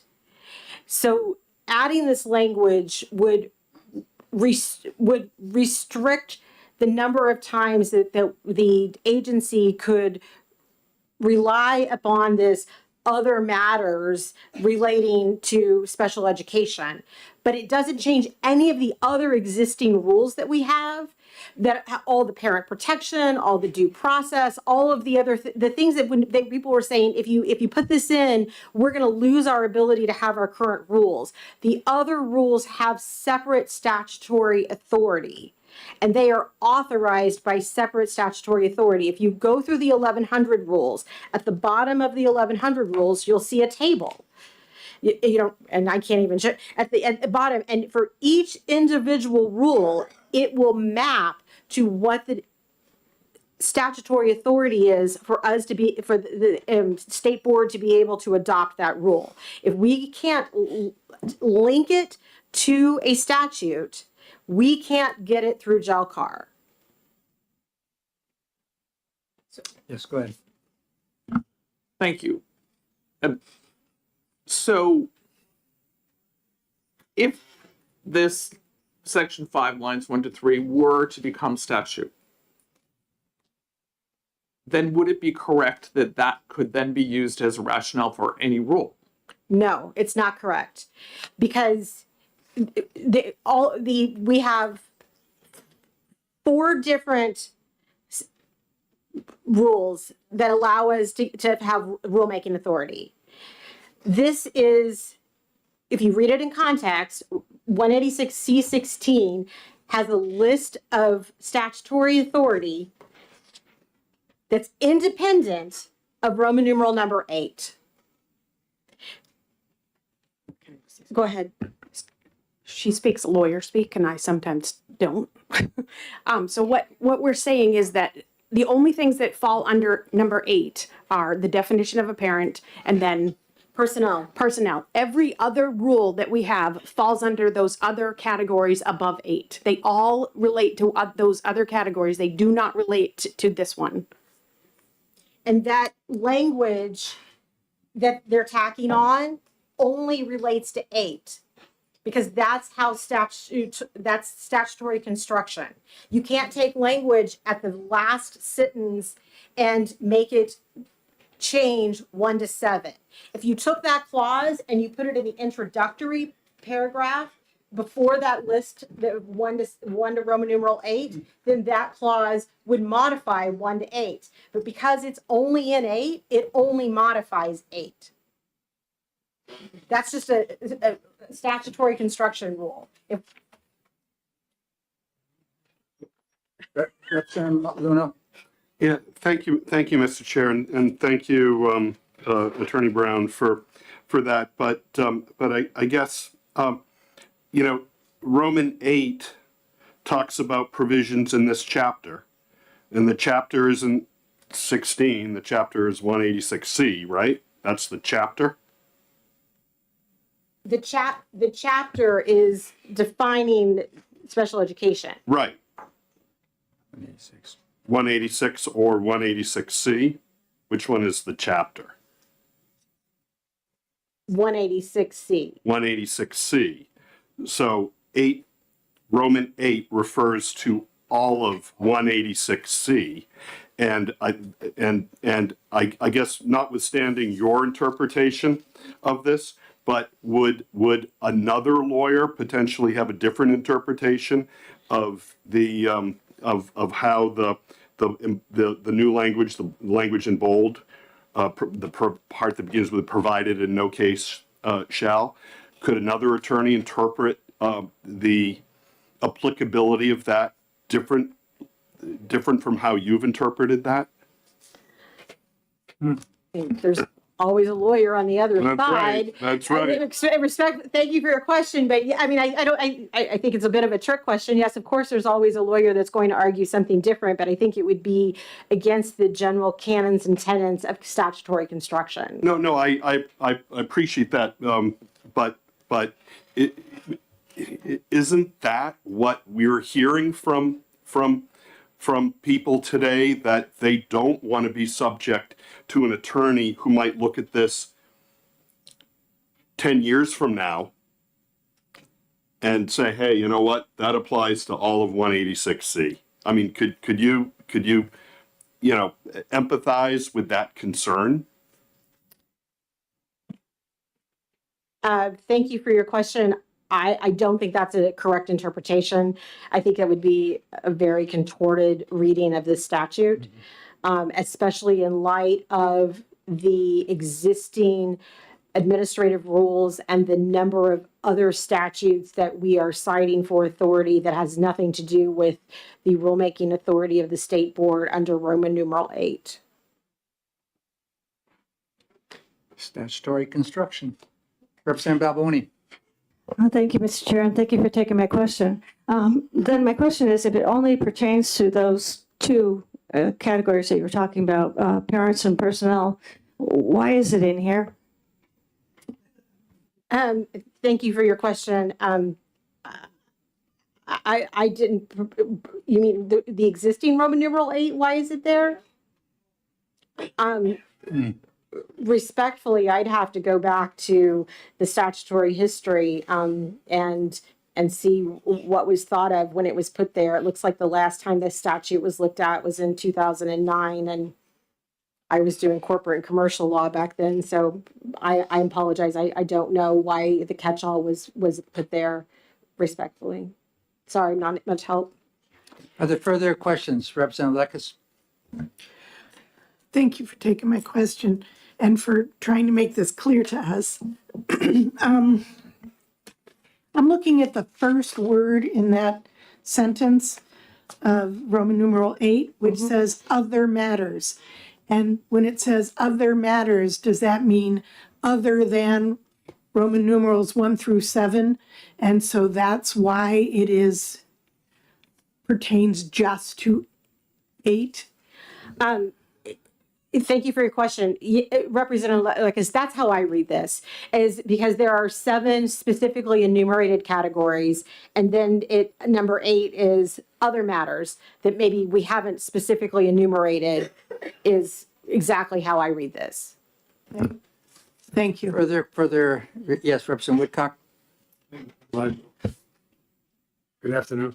Good afternoon. Thank you for waiting around to providing clarity. I would follow up on Representative Leno's question about the attorney versus the attorney, because obviously this one we've heard multiple who did have different concern of parents that concern. Taking your interpretation as accurate and taking the fact that you said this has only been used twice, basically, this provision, why is the new addition even in there? Why is this portion that's causing so much discontent? It was only used at such a rare time in the past. Thank you for your question, Representative Woodcock. Again, I'm not sure that I can answer that. Like I said, this was not a provision that I focused on. I was really focusing upon the data privacy issues and trying to get the special education advocate the information that she needed. And when I read this, I just did not see that it was a significant change in the law, and that's how I viewed it. That's fine. Follow up on that, Mr. Chair. Yes. So did the chairman, Representative Mr. Fredette, do you or Representative Attorney know where they came? Neither one of us proposed these. We were asked to work. We were asked to work on these. They were presented to us by the advocate and Representative Cordelli. So we were asked to work on these and provide our input for them. So I don't know where. I believe the advocate, and I can't say her last name either. I believe Kristen had said that she and Representative Cordelli had conversations with parents, but that would just be me repeating what she had said. Thank you. Thank you, Mr. Chairman. Further questions? Yes, Representative Myler? Thank you, Mr. Chair. Not to belabor this point, but just an observation. Attorney Brown, while you were speaking about your item 11 there, it was interesting as I was watching the crowd behind you. I had some people going like this, other people going like this, which is an indication, I think, of the complexity of what we're talking about here. Then just a comment. I think one of the dilemmas that I felt this morning as I was listening to the testimony was a question of trust. Trust about the language and how it can be interpreted by those parents who are fearful of losing something that they currently have. And I don't know how you deal with in my mind, the question of trust without the engagement of more people involved in the creation of the language, particularly as it relates to the, and I've said this a couple of times this morning, I'm very concerned about the audit and the pending results of the audit. And clearly the issue of what this committee has heard throughout my 12 years here, anytime you deal with the issue of special education, because you're dealing with parents, you're dealing with kids, you're dealing with relationships, the relationships that start preschool, that move all the way through. And that's a very tenuous kind of a situation where you're trying to have parents and an institution that provides services to students. And it's so important for the future of their children. And so my concern is the last minute thing here, without the opportunity for the engagement. And I know that engagement is very difficult. But in the end, if the engagement is there and there is some sense of understanding what those changes need to be to comply with this audit or the pending results of the other audit, it just seems to me that this bill is premature at this point in time because we haven't had that kind of engagement. And I appreciate your being here and trying to provide some clarity for us. Thank you very much. Any further comments from the committee? No, Thank you very much. With that, I'm going to close this hearing. Okay. And I do appreciate your work in trying to do this. I do. Okay. Because it's important to get this done. I think you need a break. Yeah, we're gonna take.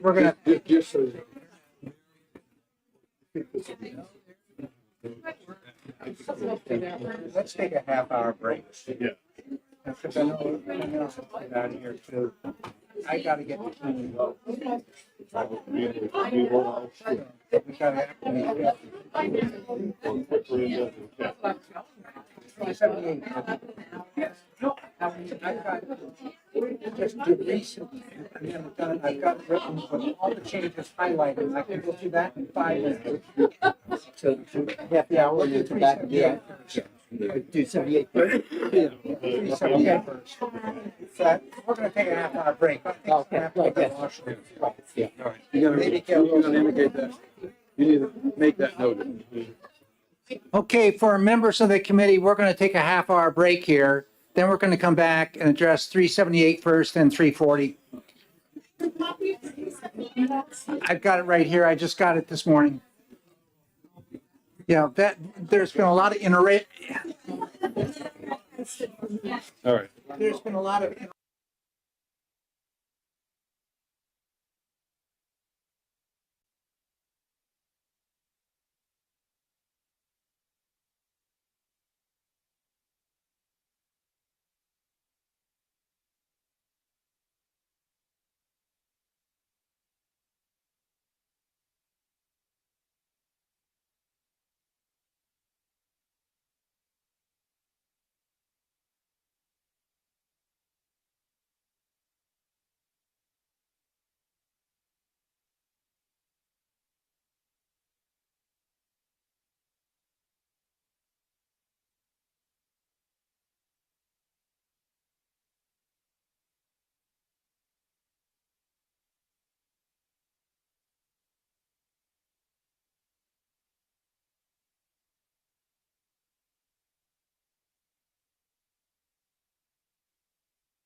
we're going to open up the exec session for SB 378. So we're probably streaming now.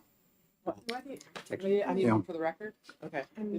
For the information of the committee, we had another amendment which the subcommittee was working off. It's 1679H, which you should have in your folders, which we had.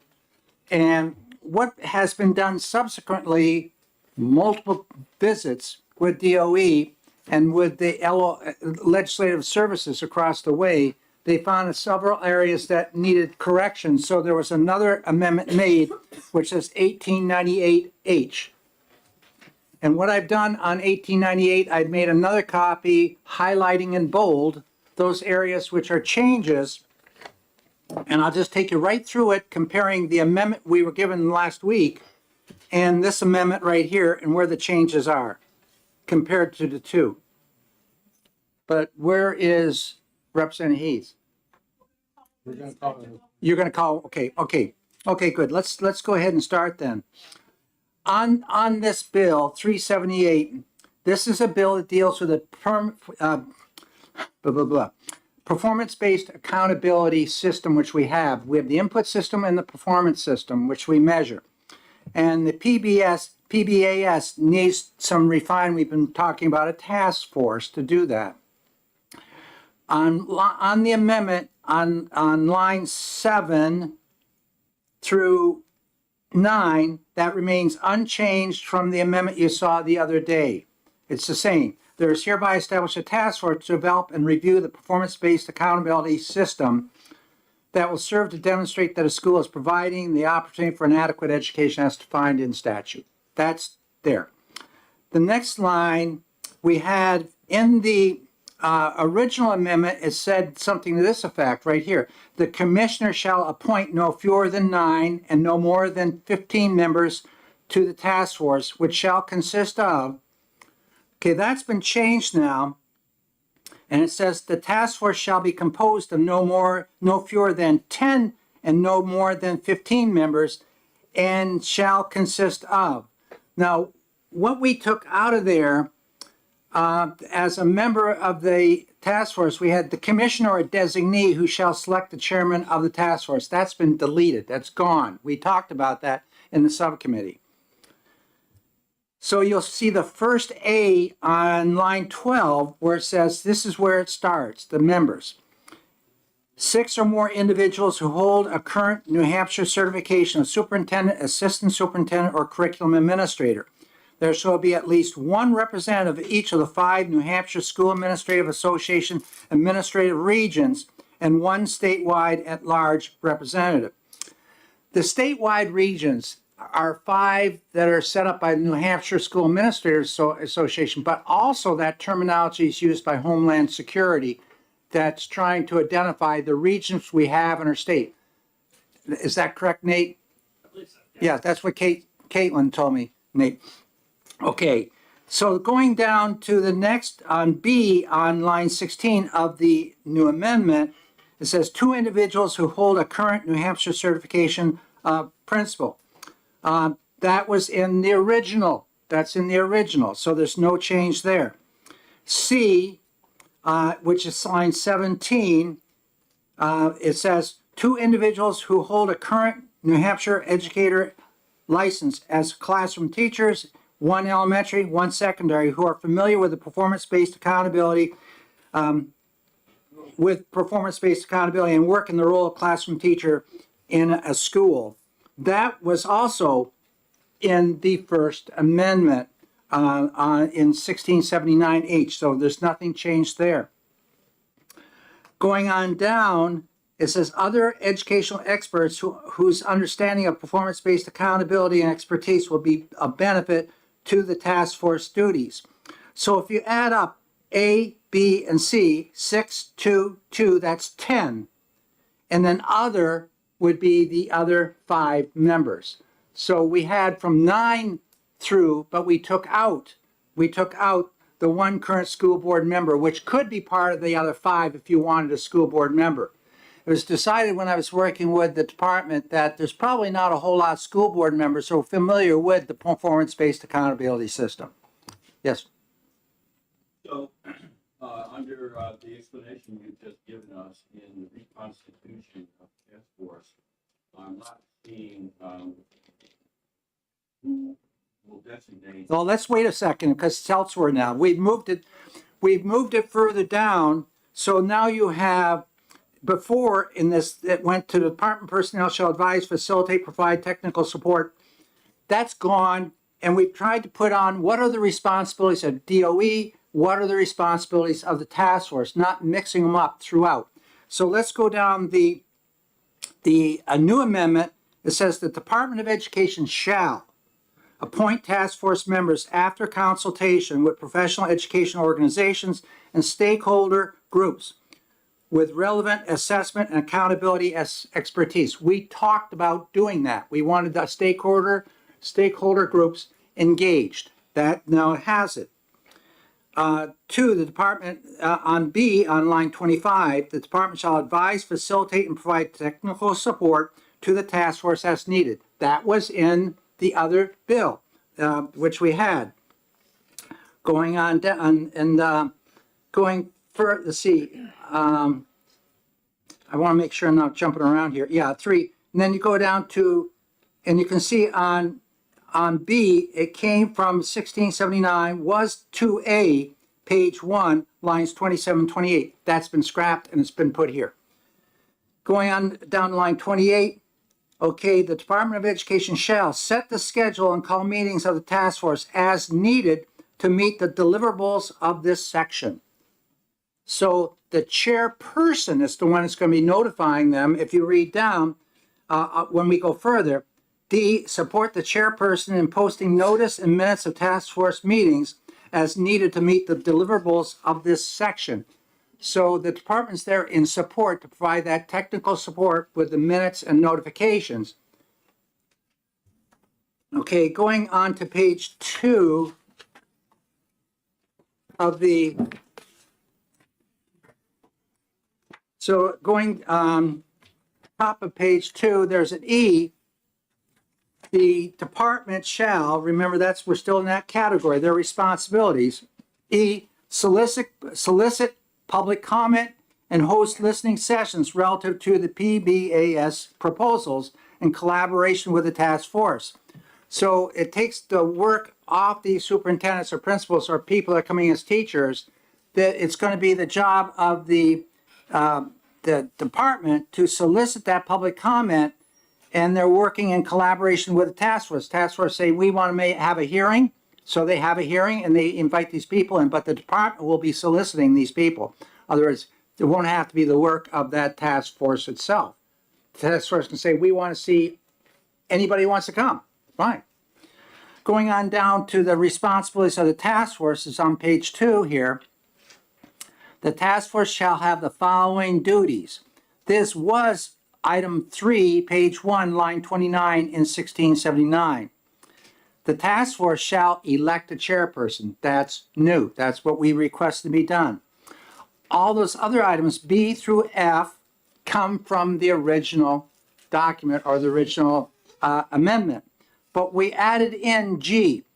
The task force shall review and make recommendations of the applicability and application of the PBAS for charter public schools established pursuant to that RSA and alternative schools. That was, we discussed that, and we'd like to have that in there. H was there already. That's not new. That's just coming over from the other amendment. Let's see, going on down to lines 17 through 20, the department may provide stipends, mileage, expense reimbursements to members of the task force established in this section, as well as make expenditures of other costs associated with the administration of the task force as determined to be appropriate by the department. That was Roman 4 on page 2 in that other amendment we looked at. So that's no change. It's saying that the department will take care of that mileage and all that for the people participating in the task force. On 21 through 24, any unexpended funds for the biennium ending June 30th, 2025, and each biennium thereafter, if this thing pursues, in those accounts shall not lapse, and that all that language came over from the other one. So what we're doing is trying to make sure that it's not just stops at June 25, the appropriation of dollars, it can continue in other bienniums. On 25 through 30, the task force shall develop a performance-based scoring system which shall be based on data and indicators which are already provided to the department and/or performance measures that schools are already required to provide the department under other state or federal laws. In establishing the performance-based system, the task force may consider one or more of the following data and indicators. And that was Romans 6, page 2 in 1679. Note that using only the best available accountability system was deleted as we asked that occur. So that flipped over in there, and we took out everything else on page 2 just comes over from that other amendment that the subcommittee talked about. And then the other change starts on line 4 on page 3, the performance-based school accountability system verification process. That's already in statute, but we're amending it to read RSA 193E:3D to read as follows. And it's down below, and we changed the RSA reference not to 4, but to Roman 8, as it is now in this amendment. So those changes, it's clean up from both OLS and from the department. Yes. So I was curious with the phrase as needed, I saw it twice. I'm going to Representative, Oh, I'm sorry, yes. So I'm curious with respect to the two mentions at the very least of as needed and as needed on page 1. And I'm going to surmise by what I read on line 3 of page 3 that the as needed is all is driven by the report due date of no later than June 30th, 2026. Well, would that be correct? On page 26, on page 1, lines 26 and 27, where it does end up as needed, the Department of Education shall, and then if the committee says we need to have input from students, or we need input from teachers in the field as needed, in other words, it may not be clearly defined, then they're going to have to do it because it's a need of the task force. Yes, I understand. And clearly all this is driven by the due date of June 30th, 2026. If it was June 30th, 2075, as needed could be work can expand to fill the time allotted. Yeah. So everything is driven by June 30th, 2026.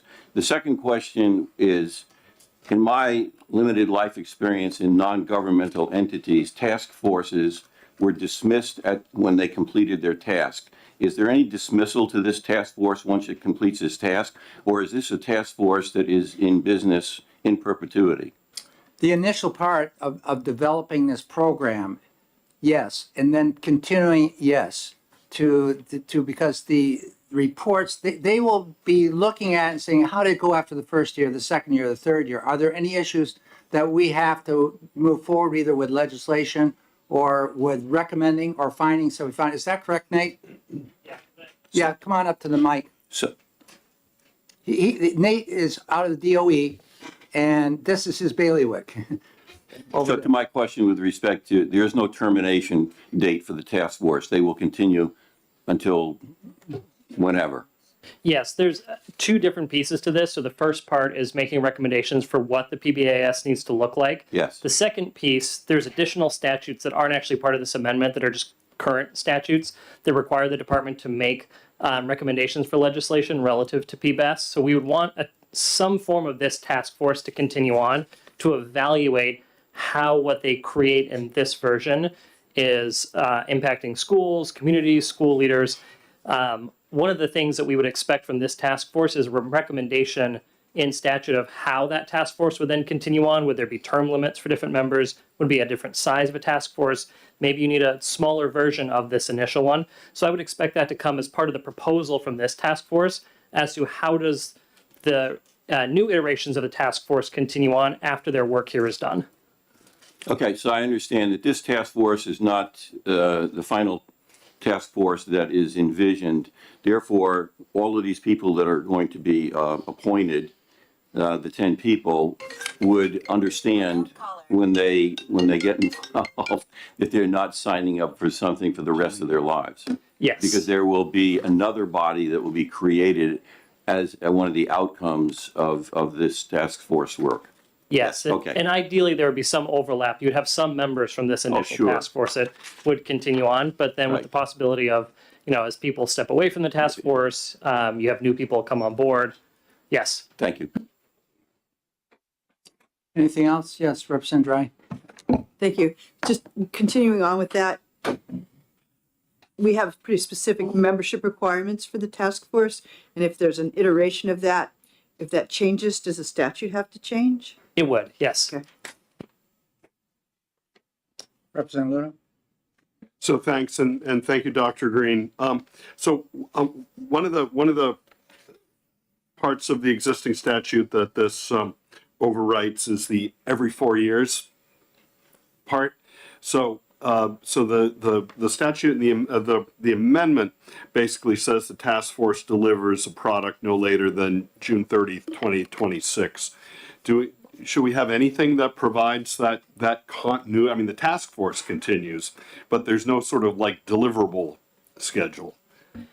So I think that would be a recommendation that would come from the task force. I would argue 4 years is probably not the right term for new deliverables to come out. We make new school designations every 3 years. So it may be that every 3 years when we run the accountability system, we look to see, did it perform the way it was supposed to? Is it matching up with the expectations and intentions of statute and rule? And at that point, the department would be looking to make future recommendations for legislation. And that would most likely be any role of a future task force, is on that 3-year schedule. Every time we run the system, we'd be looking to see, is the system working the way we want it to work currently for New Hampshire schools? Great. Thanks very much, Shane. I'm seeing that on page 2, sort of lines 9, 10, 11, continuous review. Is that sort of where you said, so we don't lose that idea? Yeah. All right, great. Thank you. Any other questions on the amendment? Because the amendment is the bill. Okay. Yes. Thank you, and thank you, Nate, because I think this was exactly like we talked about in the subcommittee. In the subcommittee. Yeah, it is. But much more understandable than what we talked about this. And there were some loose ends that Benjamin over in OLS found, and he called, and I talked to Caitlin and Nate, and they've been incorporated in. Yeah. So it all makes sense, hopefully.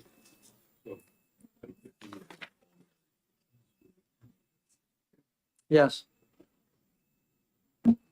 Thank you. This is the first time that I've seen a bill reference actual account numbers. I'm looking at line 22 on page 2. So can you just give us a little perspective on that? Like what those accounts are and what those accounts why are we that specific? So those accounts come from the state budget. Those two particular accounts are the ones that fund the assessment and accountability work that my office does. The first one is an education trust fund account. It's line 612 at the end of that accounting string. 612 is specifically an accounting line for state assessment purposes, and it's what we use to pay our state assessment contracts and the assessment work, which is where a lot of the accountability data comes from. And then the second accounting line there is 7064, which is a general fund account that also funds the assessment and accountability work of my office. We have some funds like the public school infrastructure, and we wanted it non-lapsing. We're also looking at building aid type stuff, non-lapsing, so it stays in that account. Yeah. And in this case, these accounts don't roll over. So this statute would allow these two specific accounts for assessment and accountability to roll over with the purpose of being used for the task force. In the public school infrastructure, we used to have contractors which got on the job late in that session, and the money did not roll over. And so we ended up losing that money because it was during COVID and you couldn't find contractors. And so we changed that, say it's non-lapsing. It stays in that fund and we can continue to use it. So that was the thinking right here too, that we continue to have that money available for the task force. So, any other questions for Nate on this one? Dr. Green? Dr. Green. That sounds good. I know I don't have quite the same audience as this morning, but I'm happy to take, 3 hours, 4 hours of questions if you guys want to stick around, so. I think we've been there and done that. Okay, okay, that's this, pardon me?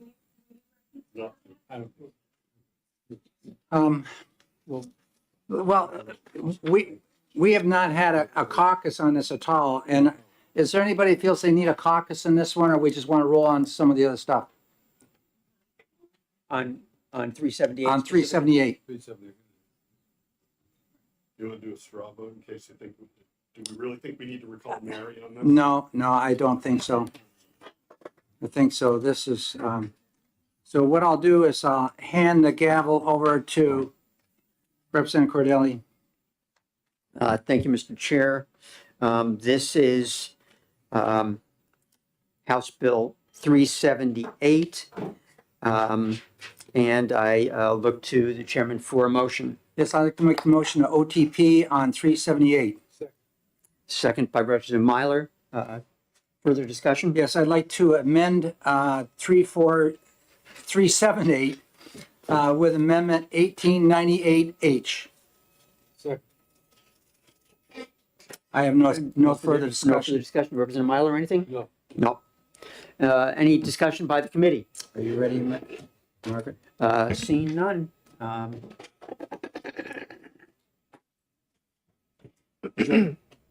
No, okay. Vice Chair, Yes. Yes. okay, I have Heath and for, Howard Heath and for Linda, okay. Vice Chairman Cordelli, Yeah. Yes. Representative Lekis. Yes. Representative Belcher, No. Representative Dry, Yes. Representative McDonald, Yes. Representative Noble, Yes. Representative Petronell, Yes. Representative Cortiello, yes. Representative Terry, Yes. Representative Myler, Yes. Representative Cornell, Yes. Representative Heath. Oh, I'm sorry, this is confusing. She's not here right now, Arlene. What's good? Okay. Just jump on No, her. no, Oh, because he's Representative Howard Howard. Heath. Yeah. Heath is your first, okay. Heath's his first name. Sorry. Sorry for the confusion. Okay, Representative Howard, Yes. Representative Luno, Yes. Representative Woodcock, Yep. Representative Hall, Yes. Representative Balboni, Yes. Representative Cascadden, Yes. Representative Damon, Yes. Chairman Ladd. Yes. 18 yeas, 1 nay. So you got it. Okay, so I'd like to make a motion. Yes, Mr. Chairman, do you have a further motion? Yes, I'd like to recommend for SB 378 OTPA, Amendment 1898. Second by Representative Myler. Further discussion by the committee? Seeing none. Madam Clerk? Vice Chairman Cordelli, Yes. Representative Lekis, Yep. Representative Belcher, No. Representative Dry, Yes. Representative McDonald, Yes. Representative Noble, Yes. Representative Petronell, Yes. Representative Cortiello, yes. Representative Terry, Yes. Representative Myler, Yes. Representative Cornell, Yes. Representative Howard, Yes. Representative Luno, Yes. Representative Woodcock, Yes. Representative Hall, Yes. Representative Balboni, Yes. Representative Cascadden, Yes. Representative Damon, Yes. Chairman Ladd, Yes. 18 yeas, 1 nay. Okay, the blurbs have to be, I gotta write the blurb. Consent calendar? Consent? Yes, consent. Consent? Okay, the blurbs have to be in tonight. So I'll do it in Keene. Could we take a caucus on 340? Yeah. We have one bill left and we'd like to be able to take a caucus on this. We haven't had a chance to talk. I don't know if you have either. Know that there was if you know it on 340.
Okay, we're going to go on and continue our exec session. Right now, we're on SB 340. And, pardon me? Yeah. Yeah, yeah. Oh, I thought you got her already.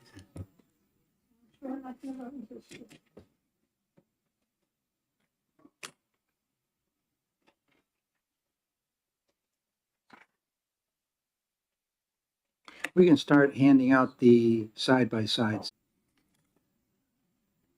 Just split them up and go either way.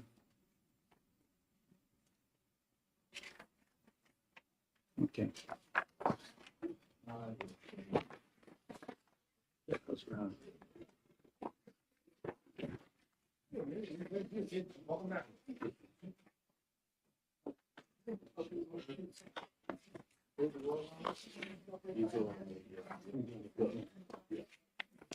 These are the ones we got to concur, non-concur.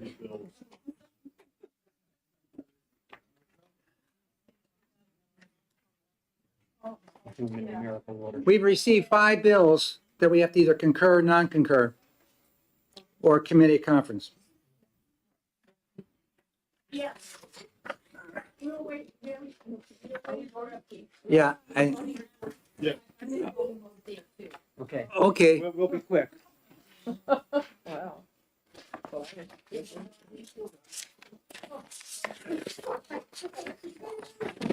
Okay. We good? If there's not enough for Mike, he can have one. I took 2 of these. Do I need to put these in the record or? No, those are not part of the record. Okay, then, Mike, if you don't. So we're going to go ahead now with SB 340, and I look to Representative Cordelli for a motion. Thank you, Mr. Chair. I would like to move ought to pass. Is there a second? So we have the motion is OTP Pass. on 340, made by Representative Cordelli, second by Representative Lekis. Representative Cordelli? Thank you, Mr. Chairman. I would like to move ought to pass on an amendment, which is number 1927H, that I think everyone should have at this point.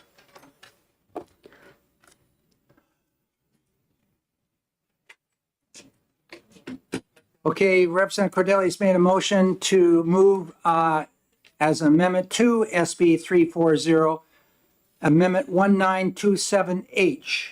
Is there a second? Representative Pettinell seconds the motion. Representative Cordelli, you'd like to speak to your motion, please? Thank you. This is a very simple amendment. Most of the opposition that we heard this morning was related to Section 5. And in order to pass what I think are the most important sections of this bill, this amendment removes Section 5. Representative Pettinell, any further discussion? No. Any further discussion from the committee? Madam Clerk, when you're ready, would you please call the roll? Vice Chairman Cordelli. Yes. Representative Lekis. Yes. Representative Belcher. Yes. Representative Dry. Yes. Representative McDonald. Yes. Representative Noble. Yes. Representative Petronel. Yes. Representative Cortiello. Yes. Representative Terry. Yes. Representative Myler. No. Representative Cornell. No. Representative Howard. No. Representative Luna. No. Do you have any extras? Representative Woodcock. No. Any extras? Representative Hall. No. Representative Alboni. No. Representative Cascadden. No. Representative Damon. No. Representative Heath. No. Chairman Ladd. Yes. 10 yeas, 10 nays. Okay, that motion fails. Is there another motion? Oh, yeah. Oh, excuse me, that was just, yeah. So Representative Cordelli? Yes, I would. We've already have an OTP motion on the floor. I think that we should support the OTP motion. Okay, any further discussion? Yes. Okay, so we have a motion on the table, OTP on SB 340. Wait a minute. The motion is 10-10. Yeah, Okay. So. I guess we- Okay, yeah, okay, we're going with that. Yep. Madam Clerk, would you call the roll, please? Vice Chairman Cordelli? Yes. Representative Lucas? Yes. Representative Belcher? Yes. Representative Dry? Yes. Representative McDonald? Yes. Representative Noble? Yes. Representative Petronell? Yes. Representative Cortiello, yes. Representative Terry? Yes. Representative Myler? Yes. Representative Cornell? Yes. Representative Howard? Yes. Representative Luno? Yes. Representative Woodcock? Yes. Representative Hall? Yes. Representative Balboni? Yes. Representative Cascadden? Yes. Representative Damon? Yes. Representative Heath? Chairman Ladd? Yes. 20 yeas, 0 nays.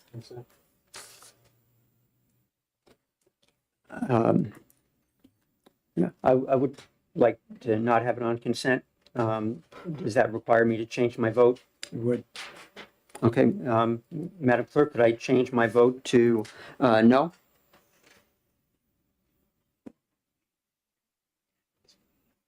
Okay, the vote is what, 19 to 1? 19 to 1. Consent? No. No. Okay, so that'll go on the docket that way?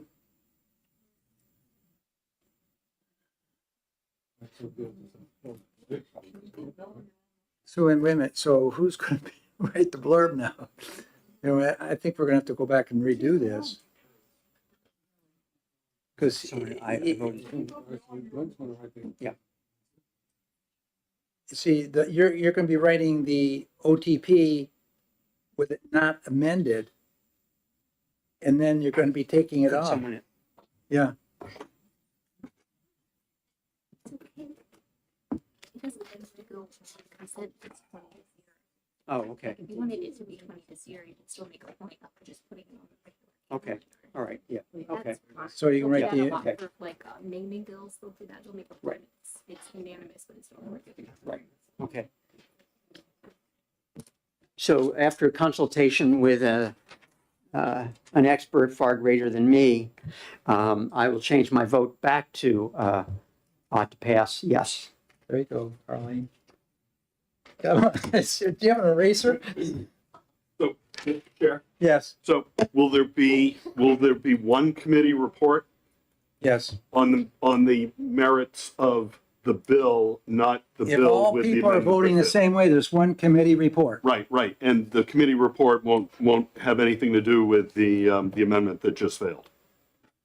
No, Right. It'll just be on the merits of the bill itself. yes, Thank you. yep. Looks like floor amendment to me. Okay, so where we are right now, the OTP motion will move forward. There'll be a blurb put together, a committee report by Representative Cordelli. And it's not going to go on, or you can, Regular calendar, on the calendar. Yeah, It's Greg, not on it's- consent? right, it's gonna be on the regular calendar. You're on the regular calendar. We've Even though had, it's 20-0. Okay. Yep. yeah, yes, yeah, we can do that. Yeah, yeah. So, Go ahead, Representative Luno. yeah, so thanks. So I, so I think just for full transparency here, what do you see happening, not in terms of what do you see happening then on the floor when this comes to the floor? I mean, this is not on consent, it's on the regular calendar for a reason. Probably because there'll be an amendment that'll be offered on. There'll be a floor amendment. Something I'll consider. Yeah, yeah, okay, okay. Okay, so we're done our business for our two bills we had to exec today. We do have, before you right here, looking at the clock, I don't want to spend a lot of time on this either. We usually do it right in the general court room there. We have 5 bills which there are Senate messages that came to us from the Senate. And we'll work all the way up from the bottom number, which is 1107. The recommendation, this is the frameworks bill that we worked hard on. And it's one where I'd suggest that we consent. They've added the every 10 years up top there. That the Education Department to institute procedures for maintaining, upgrading, updating, and improving, refining the minimum standards of public school approval and the curriculum framework. So every 10 years, that's not a bad addition, seeing we're working off of some of our like health is what, 2006 it was written, and social studies a little later than that, but you know, these minimum standards are getting pretty old, and so we should be doing it every 10 years. Anybody opposed to consent? Okay, that's consent. Concur, yes. Okay, next one down is 1165.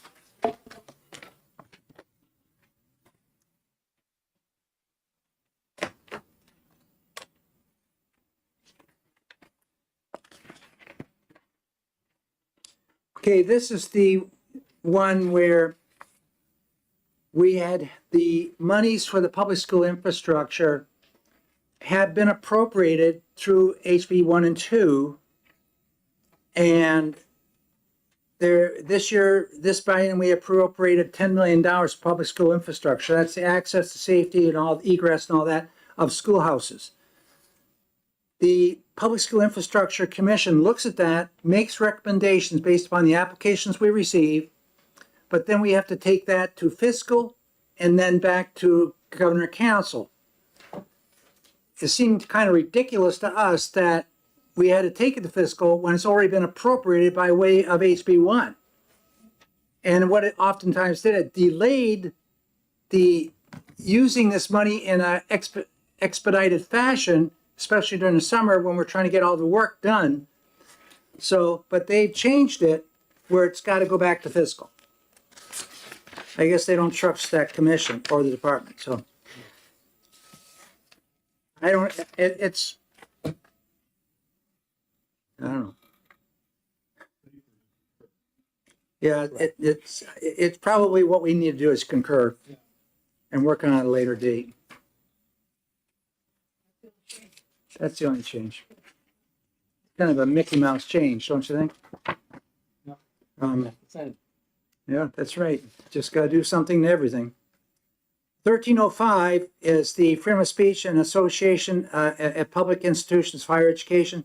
We got this side by side on page 1 when they're talking about campus community, defining that. You can see where it says include students, administrators, faculty, and staff at the institution of higher education and their invited guests. The Senate took out invited guests. I don't have a gut ache over that. On page 4, the next change is what constitutes harassment, and it's defined as RSA 188J16. They put or other applicable state or federal law or regulation. And there's something above that too. And there's one above that too, yeah. And see, the Senate version adds permitted express activity.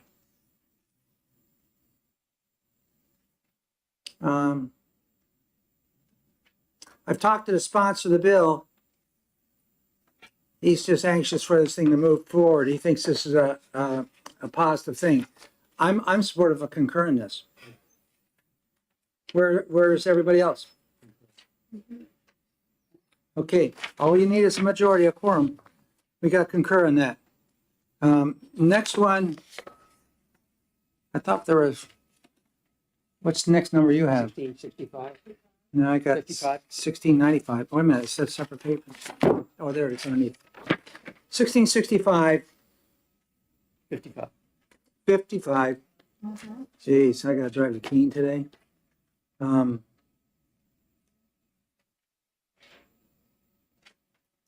It's one word. Yeah. Yeah, clearance. Anybody objecting to that? I'd recommend concur. Any really violent objections to that? Okay. And the last one, 1695.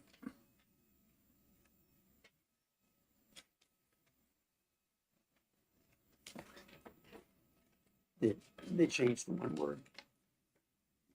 Within. Right. within 14 days. Be informed 4 school days before.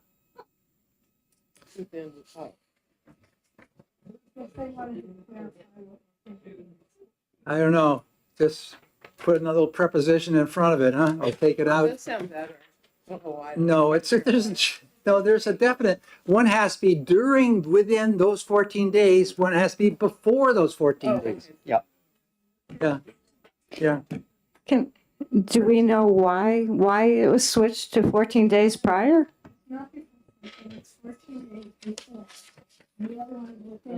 When I think that doing it before the 14 days provides more time, but within, student preference is released to a third party shall be informed within 14 school days of the release date. So if we want somebody releasing the student assessment materials like a third party,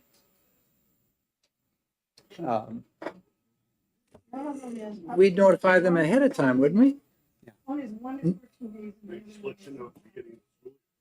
Yeah, so you do it at the beginning through it, so they're.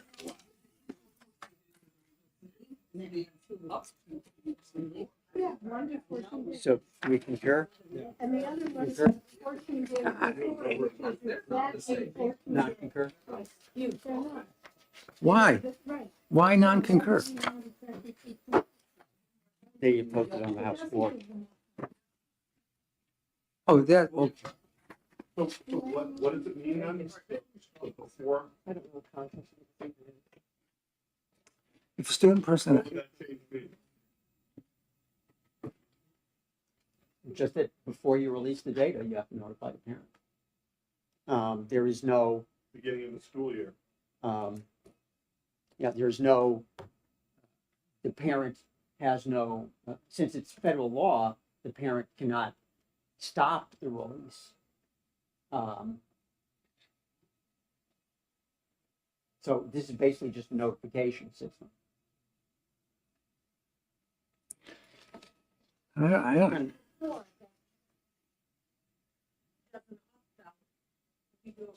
No, there's no opting in or out, because it's covered under FERPA. Can you clarify that? Is this because you're speaking about the provisions in FERPA where they're allowed to share the data? But Exceptions under FERPA, yes. But it also applies to all third-party vendors still? yeah. There's no notification. Right now, there's not. Yes. Representative Cordelli, I'm just thinking, when you testified the last go-around, when you said that the big deal was that it would happen, but they would at least know that it happened within, after it all. Yes. Now, this is changed To the before. to be Release. before, so it's a totally different timeframe. Not yes, even This close. is a different time frame. Yeah. Yes. Okay. Before the release. I actually like the Senate's change. If you're doing it before, you're giving the parent more time. Oh. To say, I don't want my child's information being released to a third party. I thought the parent didn't have. Well, it could be any, I thought that's what I heard Representative Cordelli say, that there's not an option. This is just a notification. It's not is that what I heard you say? Yes. Yeah.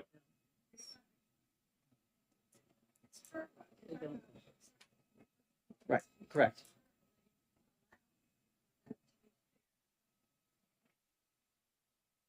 Student personally identified amendment. I wish do you have the law book right there for a second?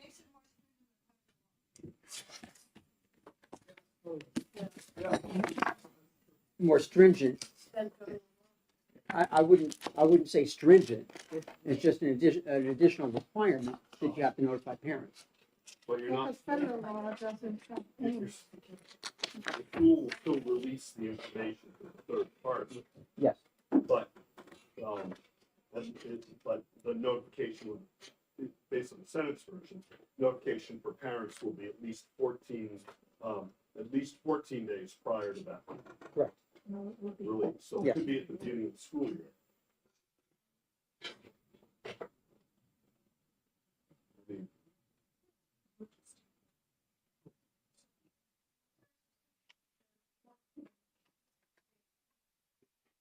Before the release, if it's on a particular day, they will be notified.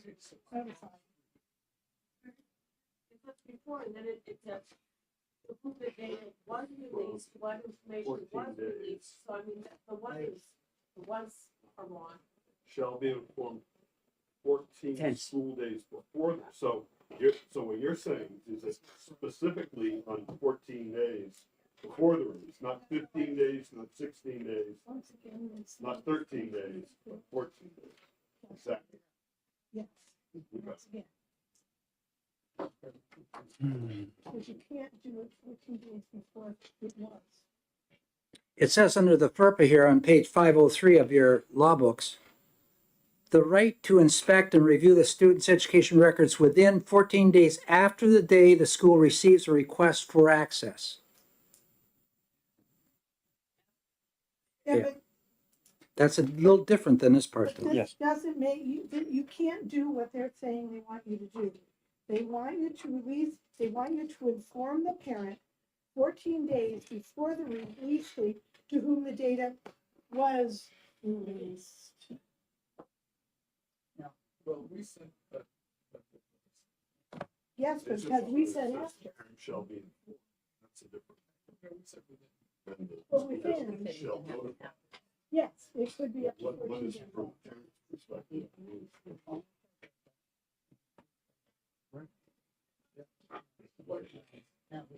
So it would have, your tenses don't match up.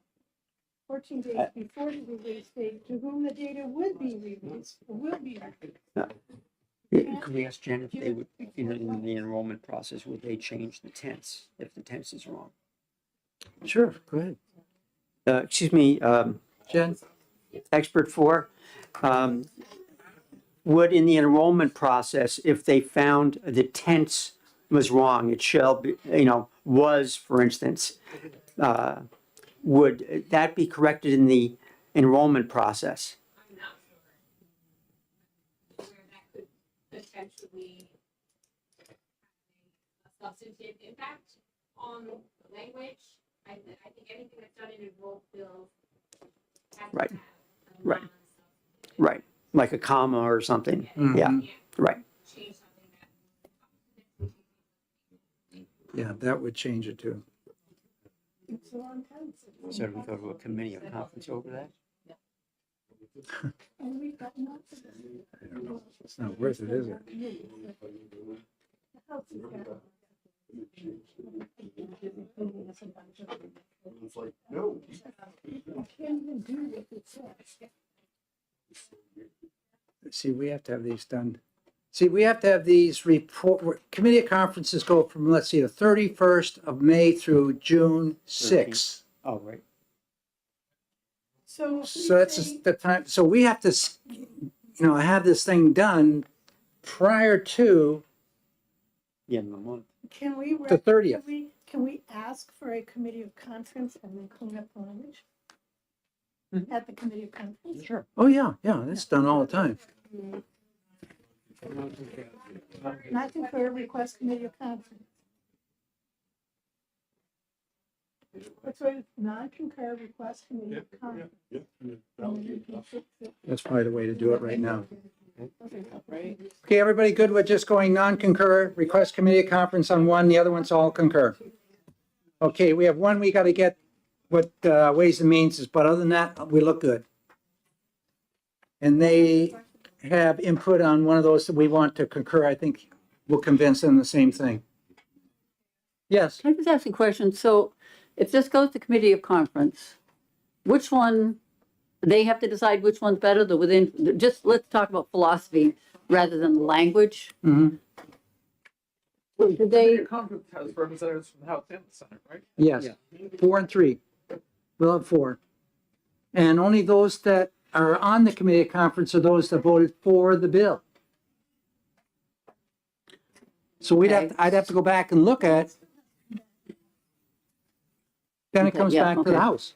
So they have a choice. When they go to committee of conference, they have a choice whether to decide the philosophy of within 14 days rather than 14 days before. They have that Agreement choice. Between everybody. Yeah. Everybody has to sign off on it. Okay. Or else it fails. Or, no, Okay, all we've right. had to remove people on the committee of conference before. I've done that. And then you get the votes the way you want it, but then you get to the House floor. It's another deal. Yeah. Yeah.